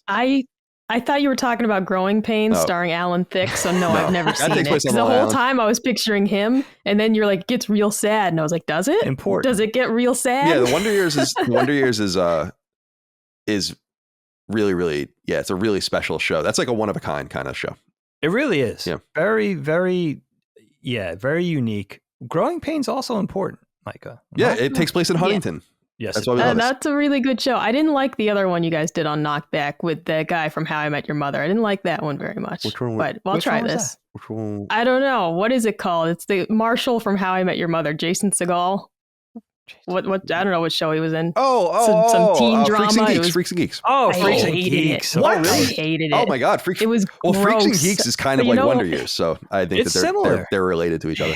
Yeah. So it's about D-gens banging each other. No, I don't want to watch it's that. Not because it's not. It's The Wonder Years is specifically about a boy, Kevin Arnold, and like you see him from like 6th grade to senior year, every season, or 7th grade to senior year. Wonder Years is way more wholesome. Right, it's more okay. wholesome. See, I'll take that because in the it deals with Freaks serious and issues, Geeks, but it's wholesome. Like the problem with Freaks and Geeks is not that I'm a prude; it's that I'm 30, and it felt gross to watch that Busy Phillips woman hanging all over someone. I'm like, she's a child, and I'm like old. I don't want to watch that. Yeah, I don't want to watch this. Like I'm just too old for this. That's the thing. I'm like, if I had the nostalgia, the same age. It is dazed. It's just the episodic Dazed and Confused, basically. Yeah. No, I didn't. I was too old to watch that and feel comfortable about it. It just felt like I was watching kids misbehave. And when did you watch it? I feel like that missed when your they generation. watched it for Knockback, but last year. Yeah, we watched it for Knockback a while ago. But your generation, that one just kind of missed. That show was ahead of its time. There were just certain shows that, or just were in the wrong place that would have, if they were like developing a show like that and putting it and giving it an HBO treatment or something would have been much more beneficial to a show like Freaks and Geeks. Than shoving something kind of heady into NBC fucking Wednesday night lineup or whatever. It just didn't really make any sense. Yeah. And listen, we probably wouldn't have gotten Linda Cardellini in Mad Men if it wasn't for Freaks and Geeks. Oh my God, dude. I mean, she's very important stepping stone. Yeah, she's awesome in that. And she's so the one episode with her, and oh my God, man, that's like one of the great episodes is surrounds her character. Actually. I've been thinking about that arc a lot. That's why I want to go back. That's one. I do too. I think about Mad Men every day. Like it's so brilliant. It's so brilliant. Micah has never seen it. And I know she's going to see, like, literally what I know about her is that she's going to see 20 minutes of it and be completely enamored with it. Like, I say the same thing. Well, you said that about Battlestar Galactica, and that was the worst thing I've ever seen in my life. So we'll see. Yeah, I feel like the danger. It's a little bit different, but yeah, that's dangerous, I guess. But I just feel like I just couldn't understand. I don't understand how anyone can see it and not get it immediately. Like anyone who's ever seen it, who I know, I don't know anyone, in other words, who has seen it, who is like, oh, fucking Mad Men sucks. Like, I don't think I've ever met anyone who says that. No. Yeah, that's fair. I'm sure someone feels that way, but usually it's like, there seems to be no consternation about Mad Men being one of the great shows of all time. Everyone's like, yeah, of course, Mad Men. Yeah, everybody's in on that. Yeah. It seems like Micah might be the first. Yeah. I'll be interested to find out. And Helene. Maybe you guys could watch it together. I've been trying to get her to watch that for ages. That would be funny if they watched it together and the whole podcast was about why our significant others are so obsessed. Why do you think they're so obsessed with the show? I can't even describe it, why I'm obsessed with it. There's so many reasons I can't even begin. Special. I don't even know where to begin. Special. So good. I'm sure people are like tired of like, shut the fuck up about Mad Men. Come on about Mad Men already. But listen, let me just give you my laundry list of movies. Because you know what? Honestly, I don't want to get into spoilers anyway, because a lot of people might not have seen these films. And I'll just tell you, I'll just give you the main arc. And I won't go into specifics with why these movies. I'll just give you a blurb for each. To Kill a Mockingbird. And I put that in the same category as The Sound of Music, only because I realize why I find these two movies emotional is because they're both, for me, movies that center around the importance of being a dad. Okay, now let me tell you, Kill a Mockingbird I always loved since I discovered it. Sound of Music I despised as a kid because my sisters were addicted to it, and I just put it in it's a musical camp. And I don't want to deal with that. And I hate musicals. And I still don't really like musicals until I realized that this film as an adult is a work of art. Oh, totally. And it's fucking awesome. When Captain Von Trapp sings Edelweiss to his kids, and I used to think he was just singing about a flower. Dude, I've never been so wrong about something in my entire life. I can't watch this sequence of him singing Edelweiss to his kids. They're sitting around the floor. He's got his acoustic guitar. I cry every time I watch it because he's not singing about a flower. He's singing about hope, singing about family, defiance. He's leaving his country. He doesn't know if he's ever going to see it the same way again. He's singing about, like maybe that he's leaving. He's leaving everything he knows. He's leaving everything he loves. It's like, oh my God. And that sequence of that movie made me appreciate the whole movie. So something I couldn't, if they put that on and I heard it, I would have to go outside. Like I hated The Sound of Music so much. I loved it. Dana totally indoctrinated me. You did love it. Yeah. I love musicals since I was a little kid. You always did. And I still don't. I feel like the musical is a distraction. Let me have the character. Let me have the story. Let's advance the plot. Well, it is a little weird where like you're having a serious conversation and then it's like, well, yeah, and then you get in, the fucking music starts. For comedy, it always worked for me, I guess, even though I didn't prefer it. But for drama, it always seemed like an impediment. Like my dad can't watch musicals because he's like, well, this would never happen. No one would just ever break out. And I'm like, yeah, but you can watch Star Wars. Like, that's fine. Come on. Yeah, but something about them breaking into song and Star dance. Star Wars is more likely probably than Grease. That's fair. That's fair. Colin and I break out into song constantly. So I think musicals are pretty realistic. So we'll be in the middle of a conversation. We just start singing. Yeah, we love choreography. We have a fake fiction that FBI agents listen in on us. And so the metafiction to that is that they're like, can you stop fucking singing? Because like everything turns into a joke, turns into a song. Like we literally sing a song, Hot Dog City. Like when it's Hot Dog City. Just give it to us. Right. Because then there's also Waiting All Day for Hot Dog Night, the Sunday night football song. For Hot Dog Night. Yeah, like wow, this is telling. And we say like and the meta joke to the joke was that like the FBI agent was like, just shut the fuck up, like I can't take it anymore. Ripping their headphones out in the van. They're in the van like, can't take this anymore, Ted. No, I find it very funny though that Sound of Music is such a serious movie.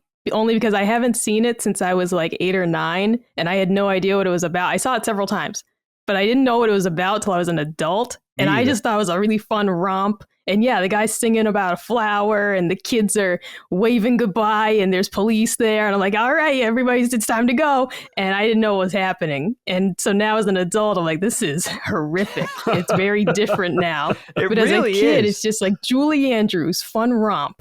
Let's watch it. I thought the same thing. Nothing but happiness. You're not the only ripping one. the Nazi flag in half. That's like an iconic. I don't think they showed that on TV though, because I only watched it on TV. So I'm gonna say that maybe this isn't all my fault. I only ever watched it on like ABC Family, and I would bet you they probably don't show that because I did not know they were Nazis. Like that totally missed me that they were running from the Nazis. That wasn't part of the movie. And I watched like the Criterion Blu-ray, so I was just an idiot. You didn't see all of it. Here's the I put a GIF in here. You guys can see it. Like that's the shot I'm thinking of. Oh, yeah. Oh no, yeah. But no, as a kid, I just thought it was okay. Goodness. Yeah, there it is. Yeah, I was like, that's fucking awesome. Shout out to Christopher. That's sick. Christopher Plummer's the best dude. Yeah, he's the best dude. I thought it was about a dropout nun. Like, oh, she's too irresponsible to be a nun. All right, what the hell's the big deal? Like, I didn't. What's like, all right, the fuck's going on around here? Maria, something about Maria. I get it, So, I am 16, going on 17. It's one of my favorite. I hated that when I was a kid. I hated it, and I think it's one of my favorite movies now. I mean, what an arc! Does Dana know that? I think she knows that. Oh, okay, cool. I finally copped to that. She's also responsible for me, not only for turning me on to Kill a Mockingbird, but she introduced me to one of my favorite movies too, Almost Famous, which she was like, Dig, you have to watch this movie. You're going to love it. It's probably the movie that Helene and I have bonded over the most of anything we've ever watched together in 27 years or something. So yeah, Dana's very in tune to what I would like, but who knew? Who knew it would take this arc with the sound of music? But always gets me in the feels. And then the other live action movie that I've always been sort of enamored with is, I guess this came out in the late 90s, was the documentary. I love documentary films in general. And Ben did an awesome documentary topic for us for Constellation not too long ago. But Dogtown and Z-Boys, which was the first skateboard documentary that sort of kicked off this whole snowball effect of subsequent skateboard documentaries. But this was the granddaddy and really caught me in the feels about the beginnings of skateboarding as an industry and the beginnings of professional skateboarding in the mid to late 70s. And then everything I would go on to discover in skateboarding in the late 80s onward. But as sort of the genesis, the flashpoint for modern skateboarding, and certain sequences like the Jay Adams sequence and stuff like that, really always, it's Stacy Peralta is one of the subjects of the film, but he's also the person who created the film. So he was there. So it was kind of he had a firsthand knowledge of all this. And he was one of the forefathers of skateboarding. And I still watch it today, probably 25 years later, and it still has an emotional impact on me, even though skateboarding was a lot different, even 10 or 15 years prior to when I picked it up, let alone how different it is in 2023. But to go back and see how it all started. Yeah, you weren't shredding the gnar, dude. No, I wasn't shredding the gnar. No pools. No 14-foot concrete bowls and stuff like that. That was like my old neck of the woods in Venice, Santa Monica. Yeah, seriously. Yeah, dudes were shredding the gnar all over the goddamn place there. I'll tell you right that. Yeah, and that's the other thing too, how it started out west and migrated. We got it later on the East Coast and that whole thing. But that's still like just from something that I'm extremely reverent, the history there and being old enough to discover. Because I think if that film came out when I was 15, I would have been, look at these old school dudes, look at the shit they're doing, look at the gear they have on, look at how the crappy their boards look. But I was old enough to realize, oh, this is how everything we know in skateboarding started, and these are the people who started it. It's like, oh my, I was going to church watching that movie, and I still am. And then the three animated films that I'm going to send up: Watership Down, again, a little crossover with the books. Inside Out, Pixar's Inside Out. I'm just going to say, for those who haven't seen it, the Bing Bong sacrifice moment in Inside Out guts me every time.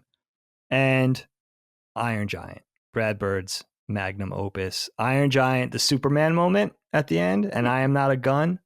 I defy anybody not to cry at these films. And I'm so proud that I could say genuinely the three animated films, this is 50% of my list. I feel very proud as an animator that animation could have that sort of emotional impact, because look, at the end of the day, it's all make-believe, but everything in animation is made by hand and make-believe. There's no live action characters to carry it off. There's no real settings shot on film. Everything is created from scratch in an animated film.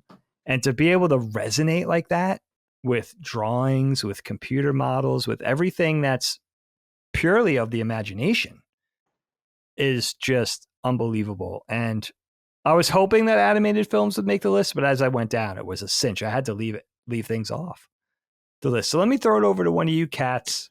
Give me some movies or TV shows that make you tear up. All right. Yeah. This got me excited. Now, for TV, it's more limited because for the most part, I don't watch dramas. I'm really watching things that are happy, lighthearted. But I have a very distinct memory of this is from when I was a kid. This is the first time that I remember like something making me cry on television, which was an episode of the Rugrats called I Remember Melville, and in which Chucky has a pet beetle named Melville and it dies. And he keeps trying to play with it even though it's dead. And as a kid, I remember that episode would come on. It was the only one I wouldn't watch. Like I would just bawl my eyes out and it would bother me for days. And it also set off this whole thing where I won't eat foods I like when I'm sad because I don't want to associate the food with the sadness. Is this whole thing. This is when the depression started, late 90s for me. Wow. But that's number one. Now, otherwise for television, Ben might appreciate this. One of the saddest TV moments for me is actually on King of Queens, which is normally a super just funny, lighthearted show. But it's actually, in my opinion, one of the best examples of handling a miscarriage on television. There's an episode where Carrie has a miscarriage. It is just heart-wrenching. It's something I didn't quite fathom as a teen, like when I first saw it, but rewatching the show as an adult and having, have friends who have experienced, difficulties with conceiving, it really just hit home for me. It was like, this is so sad. It made me cry. And it just was, though, like, this is one of the best done examples of, pregnancy loss in television, in my opinion, on such a lighthearted show. It'd be like if Everybody Loves Raymond had like a Holocaust episode and it was really well done. So that's on the list for sure. In terms of movies, The Blind Side is the first time I cried in a movie theater. That is the story of Michael Orr, who played for the Baltimore Ravens. He was taken in by this nice, wealthy family who helped him follow his dreams and all that. But I remember we left the theater and I still couldn't stop crying. And the whole way home, I couldn't stop crying. My sister was like, "Are you okay?" And I was like, "I think so." Like, I just could not stop crying. It was such a happy, ending to the movie. I was just like lost in it. Another one would have been Dreamgirls. I love musicals, actually, and I sing the Dreamgirls soundtrack all the time still. That movie's pretty old now. But Dreamgirls is another one. The ending of that movie, I'll watch it on YouTube sometimes and just sob because it's so good. Another one would be Cloud Atlas. That movie broke me in half when I saw it in the theaters. The whole concept of it, that reincarnation type thing, throughout all the lifetimes, you'll keep meeting your soulmate, essentially. And it was just incredible. The whole idea of it, that like maybe in this lifetime it didn't work out or we didn't meet in time, but eventually we'll have that perfect moment where you meet your person, you get to actually spend a life with them. That movie just destroyed me emotionally. So that was also on the list. Iron Giant was on my list, but I won't talk much about it because Dagan mentioned it. But that was one as a kid that just, oh my God, because I loved robots. I've always loved robots. And I was like, oh, sweet, cool robot movie. And then they did that. And I didn't appreciate it. It was one of those, I'd watch it every time it was on TV and I'd turn it off before the ending because I didn't want to see it again. And a more recent entry is actually Naruto Shippuden, pretty much in its entirety, because I'm not going to spoil anything. But unlike some other very popular anime fighting shows, when characters die on Naruto, they usually don't come back. You don't get to make a wish and, Krillin's back for the fourth fucking time. Like, that's great. So it's just one of those, when somebody dies on that show, it's really big. It's really difficult. And I had moments watching that where I just had to turn it off. I couldn't believe what I just saw. I didn't want to keep watching it. It was that level of distress that I was feeling. And this was a couple of years ago because I didn't discover that show until I was in my 20s. So I wasn't a kid. But it just was. This is part of why I don't watch things that are very sad, because I'm generally a bit of a sad sack of a person anyways. So I don't need more of that. What I need is, pep and, pop, and give me the sound of music, give me something real happy. No, nothing bad's happening there. No siree. But those are usually my favorite type of things. But these ones that do, upset you, they do stand out for various reasons. They always are the ones that you remember in your head. So yeah, this was a fun one for me to actually really think about, because in general, I don't watch a lot of sad content, but there were some really important ones on here that I definitely would count as favorites, even though they make me really upset, and then I don't want to think about it for a while. Yeah, that makes sense. Well, I'll save my answers until last. Ben, let's go to you actually on this inquiry. I know this is going to be a surprise for you guys, but I'm not a terribly outwardly emotional person. You know, I know I seem really soft, but I do deeply internalize a lot of stuff, and it does affect me. But as far as like the strict question, whenever Dagan had video games in there initially, I have a few of those. I think it's a good move to separate those for a later time. Yeah. But as far as movies and TV, I really don't have that many. One, The Fox and the Hound. Oh, good answer. When I was a child, this movie destroyed me. As an adult, this movie still destroys me every time. It's impossible for me to watch this movie unless I'm feeling like I want to cry, which is basically never. I've never understood when people are like, oh, I just can't wait to cry. I'm like, what the hell are you talking about? Crying is the bad thing. Like that. Not that you shouldn't cry, just that like usually when it happens, it's not a good thing that's happening. So Fox and the Hound, the stupid one, in my opinion, for me is on the show The Office. I don't know why, but every time, sorry for spoilers for a 15-year-old show, but Michael proposes. It's so stupid, it's funny, it's goofy, it's silly, but I cry. At least I tear up a little bit. And I thought like maybe that was just the first time because, you know, it'd been so long since you watched it. But surely the next time. I've seen The Office through, like we watch it through like on a constant basis. It's like, okay, we got 25 minutes to spare. Let's, you know, throw in The Office while we're eating dinner or something. And the kids love it. The wife loves it. I love it. So, but every time Michael proposes and I cry. That's funny. And then I think there's two things that just happened recently. I took the kids to see Guardians 3, the third Guardians movie. And my 7-year-old Murphy, he does not have any emotions that are not 100% of his being. So if he's happy, you know it. If he's sad, you know it. Everything happens. And so I don't know if it was a sympathetic cry or if it was a real cry. And I'm going to pretend like it was a sympathetic cry, but until I watch Guardians 3 again. But there's a point in that movie where he was just bawling in the theater. And like to the point where I was almost a little worried that he was going to make other people like mad for crying. And then I realized like they were all crying too. But so like I had tears. Oh, but I didn't know if it was like because he was sad or because I was sad. And then the last thing is in the 4th season that just ended of Succession, there's a particular moment in that I was just like, I can't handle this. Really?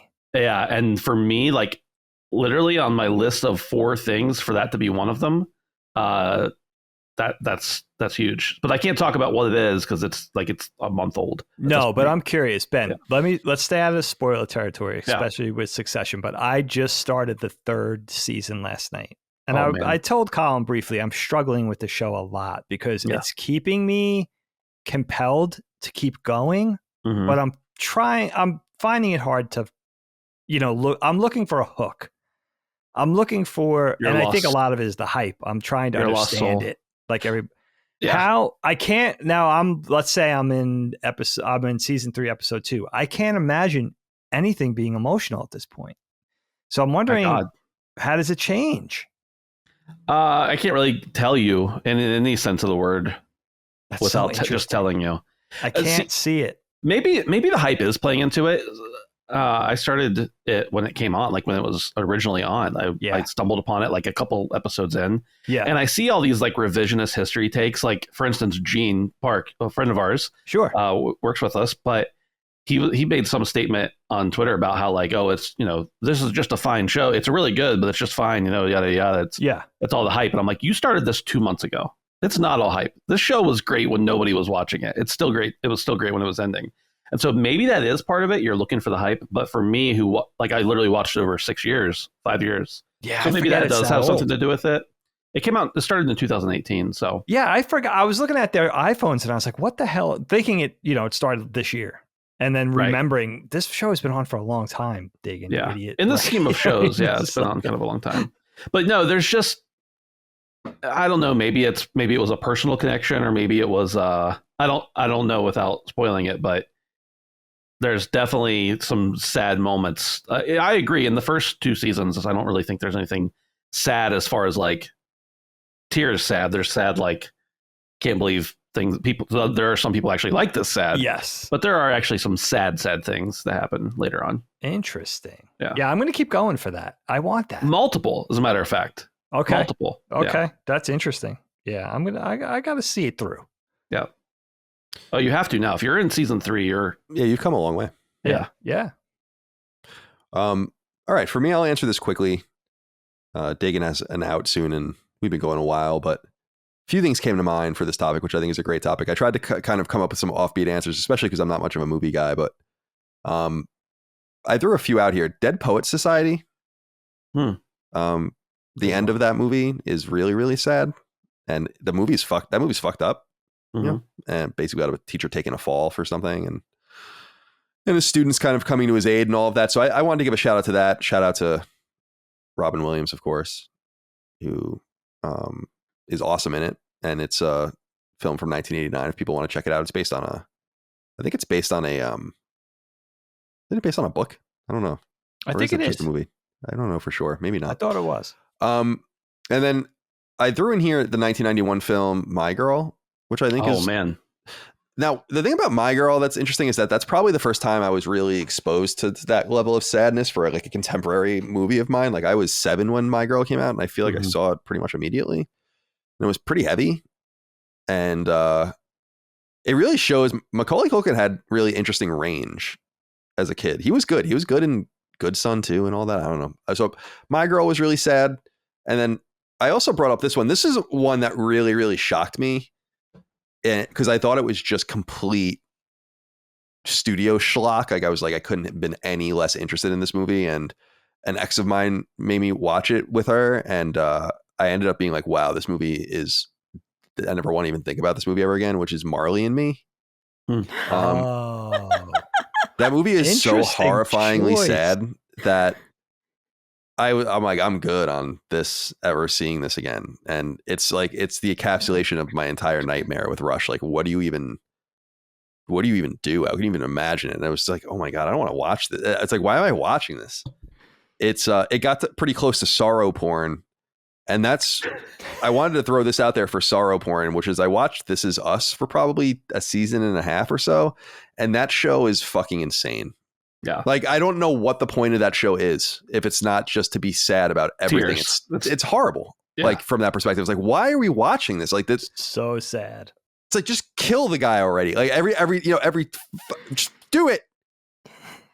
And then a few other things I wanted to point out. Downton Abbey's made me cry, specifically the newest film. Yeah. Oh, I haven't seen it. And I won't spoil what happens in that film, but it was sad. I was in the theater. Micah was there with all the old ladies, and I was definitely crying during that. And then we've talked about this movie. We actually did a knockback about it, and it's a very meaningful and symbolic movie for me. But Kramer versus Kramer is a very sad movie for me. Definitely. That movie is very personal to me, and it's funny. Miss Parry is the one who introduced it to me. And it really spoke to me. It's an Academy Award winning film, obviously, but I didn't know anything about it. So Kramer versus Kramer. And then a couple of animated films I wanted to point out.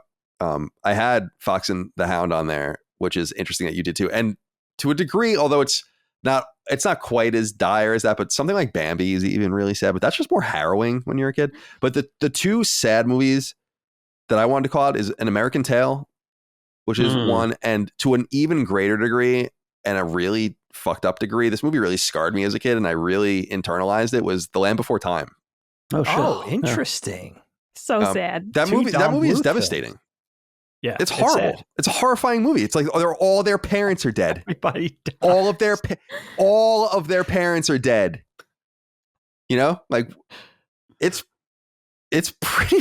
That's very 1980s. Like, and the fact that they made like a bunch of those is so funny to me. But that first one, I have like memories of watching it. Like I remember it coming out. I remember its deep association, I think, with Pizza Hut or something. And you can go and get the VHS, I think, at Pizza Hut, which I think we did. Something like that. And then, I don't know, man. That movie was so sad. That movie's still really, really sad to me. But yeah. No, I remember that was the movie my mom said, you can't watch this if it's going to make you cry every time. Because I would just be like inconsolable. And I'd be like, no, I want to watch it. I'll be good, because it'd come on TV, and I'd be like, I'll be fine. It'd just be like, horribly crying. She's like, you're not allowed to watch this anymore. So yeah, I mean, exactly. I have no interest in seeing that movie ever again. And in fact, I saw An American Tail just randomly on TV some years ago, and I'm so sorry that I watched it. Yeah. I was like, this movie is so sad, man. Like, why am I watching it? 1980s was about, a lot of it was about just taking a fist and just punching children with it. Emotionally, I love the way the 80s stuff challenged kids. I mean, and earlier than that. Think about Labyrinth.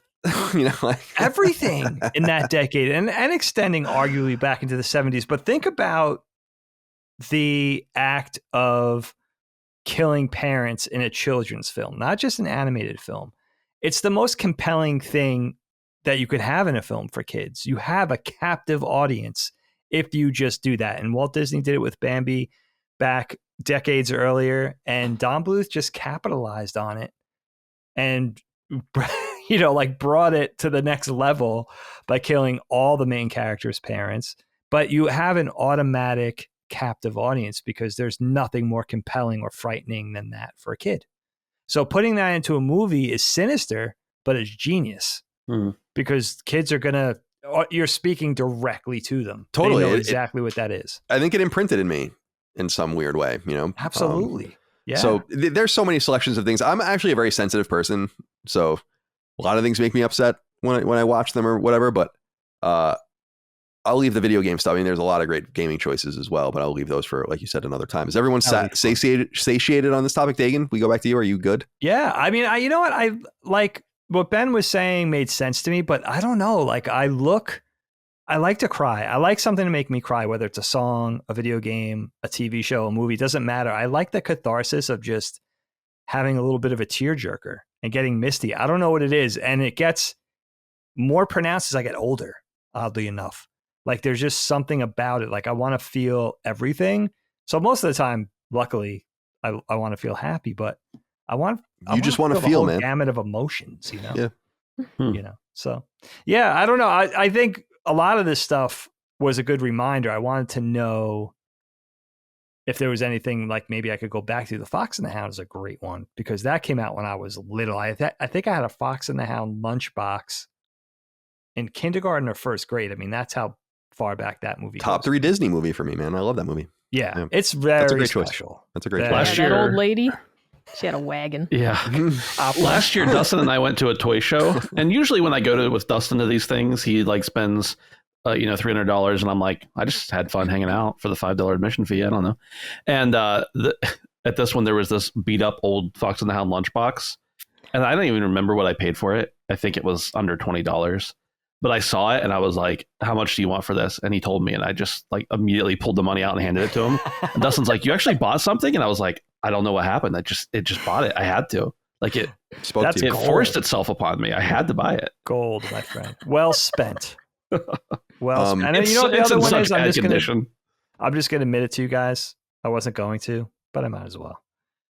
The Notebook. Okay, fine. I said it.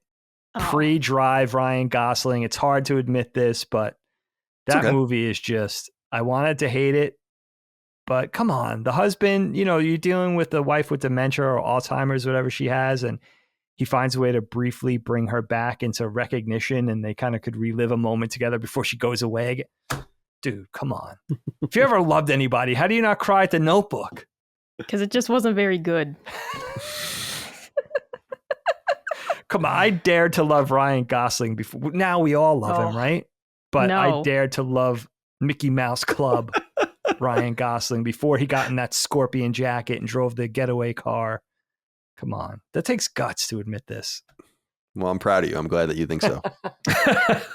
Well, that's all we have for this episode of Constellation. We hope everyone out there enjoyed it. Thank you all out there for your time. And let's go around the horn and say goodbye to everyone. Ben, we'll see you next time. Yeah, my goal is after this is to edit this and the 2 other shows for the weekend so that I can probably for like the next 6 hours, 7 hours, 12 hours, who knows. And then that way I can be like chill until Monday. That would be awesome. But the bad part is it's not very nice out here. So I'm just going to be inside the whole weekend. So, That's okay. It's a positive and a negative. I'll be inside, but hopefully not having to work for the weekend. Fair enough. Yeah. Micah, I'll see you on the other side.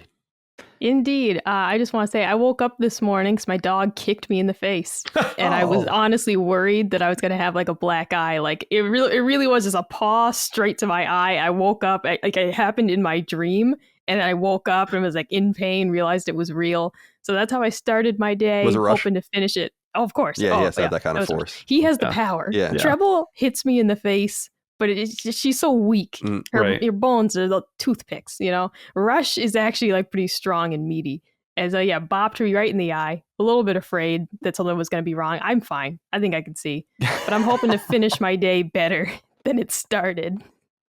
Dagan, any closing comments? Speaking of Marley and me, right? You're feeling a little less misty about the dog thing. Kick you in the face.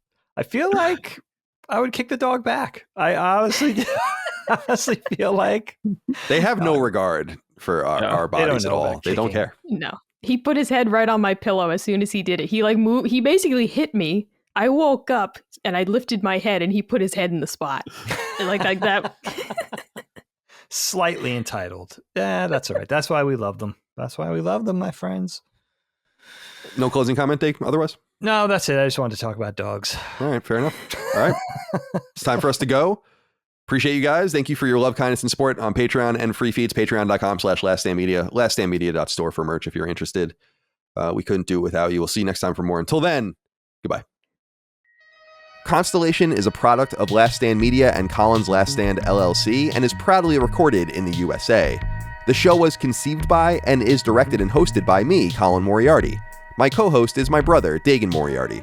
The show is produced by Last Stand's executive producer, Dustin Furman, and is edited by associate producer, Ben Smith. All Last Stand theme music is by Ramon Narvaez, and all of our graphics and logos are by Dagan Moriarty.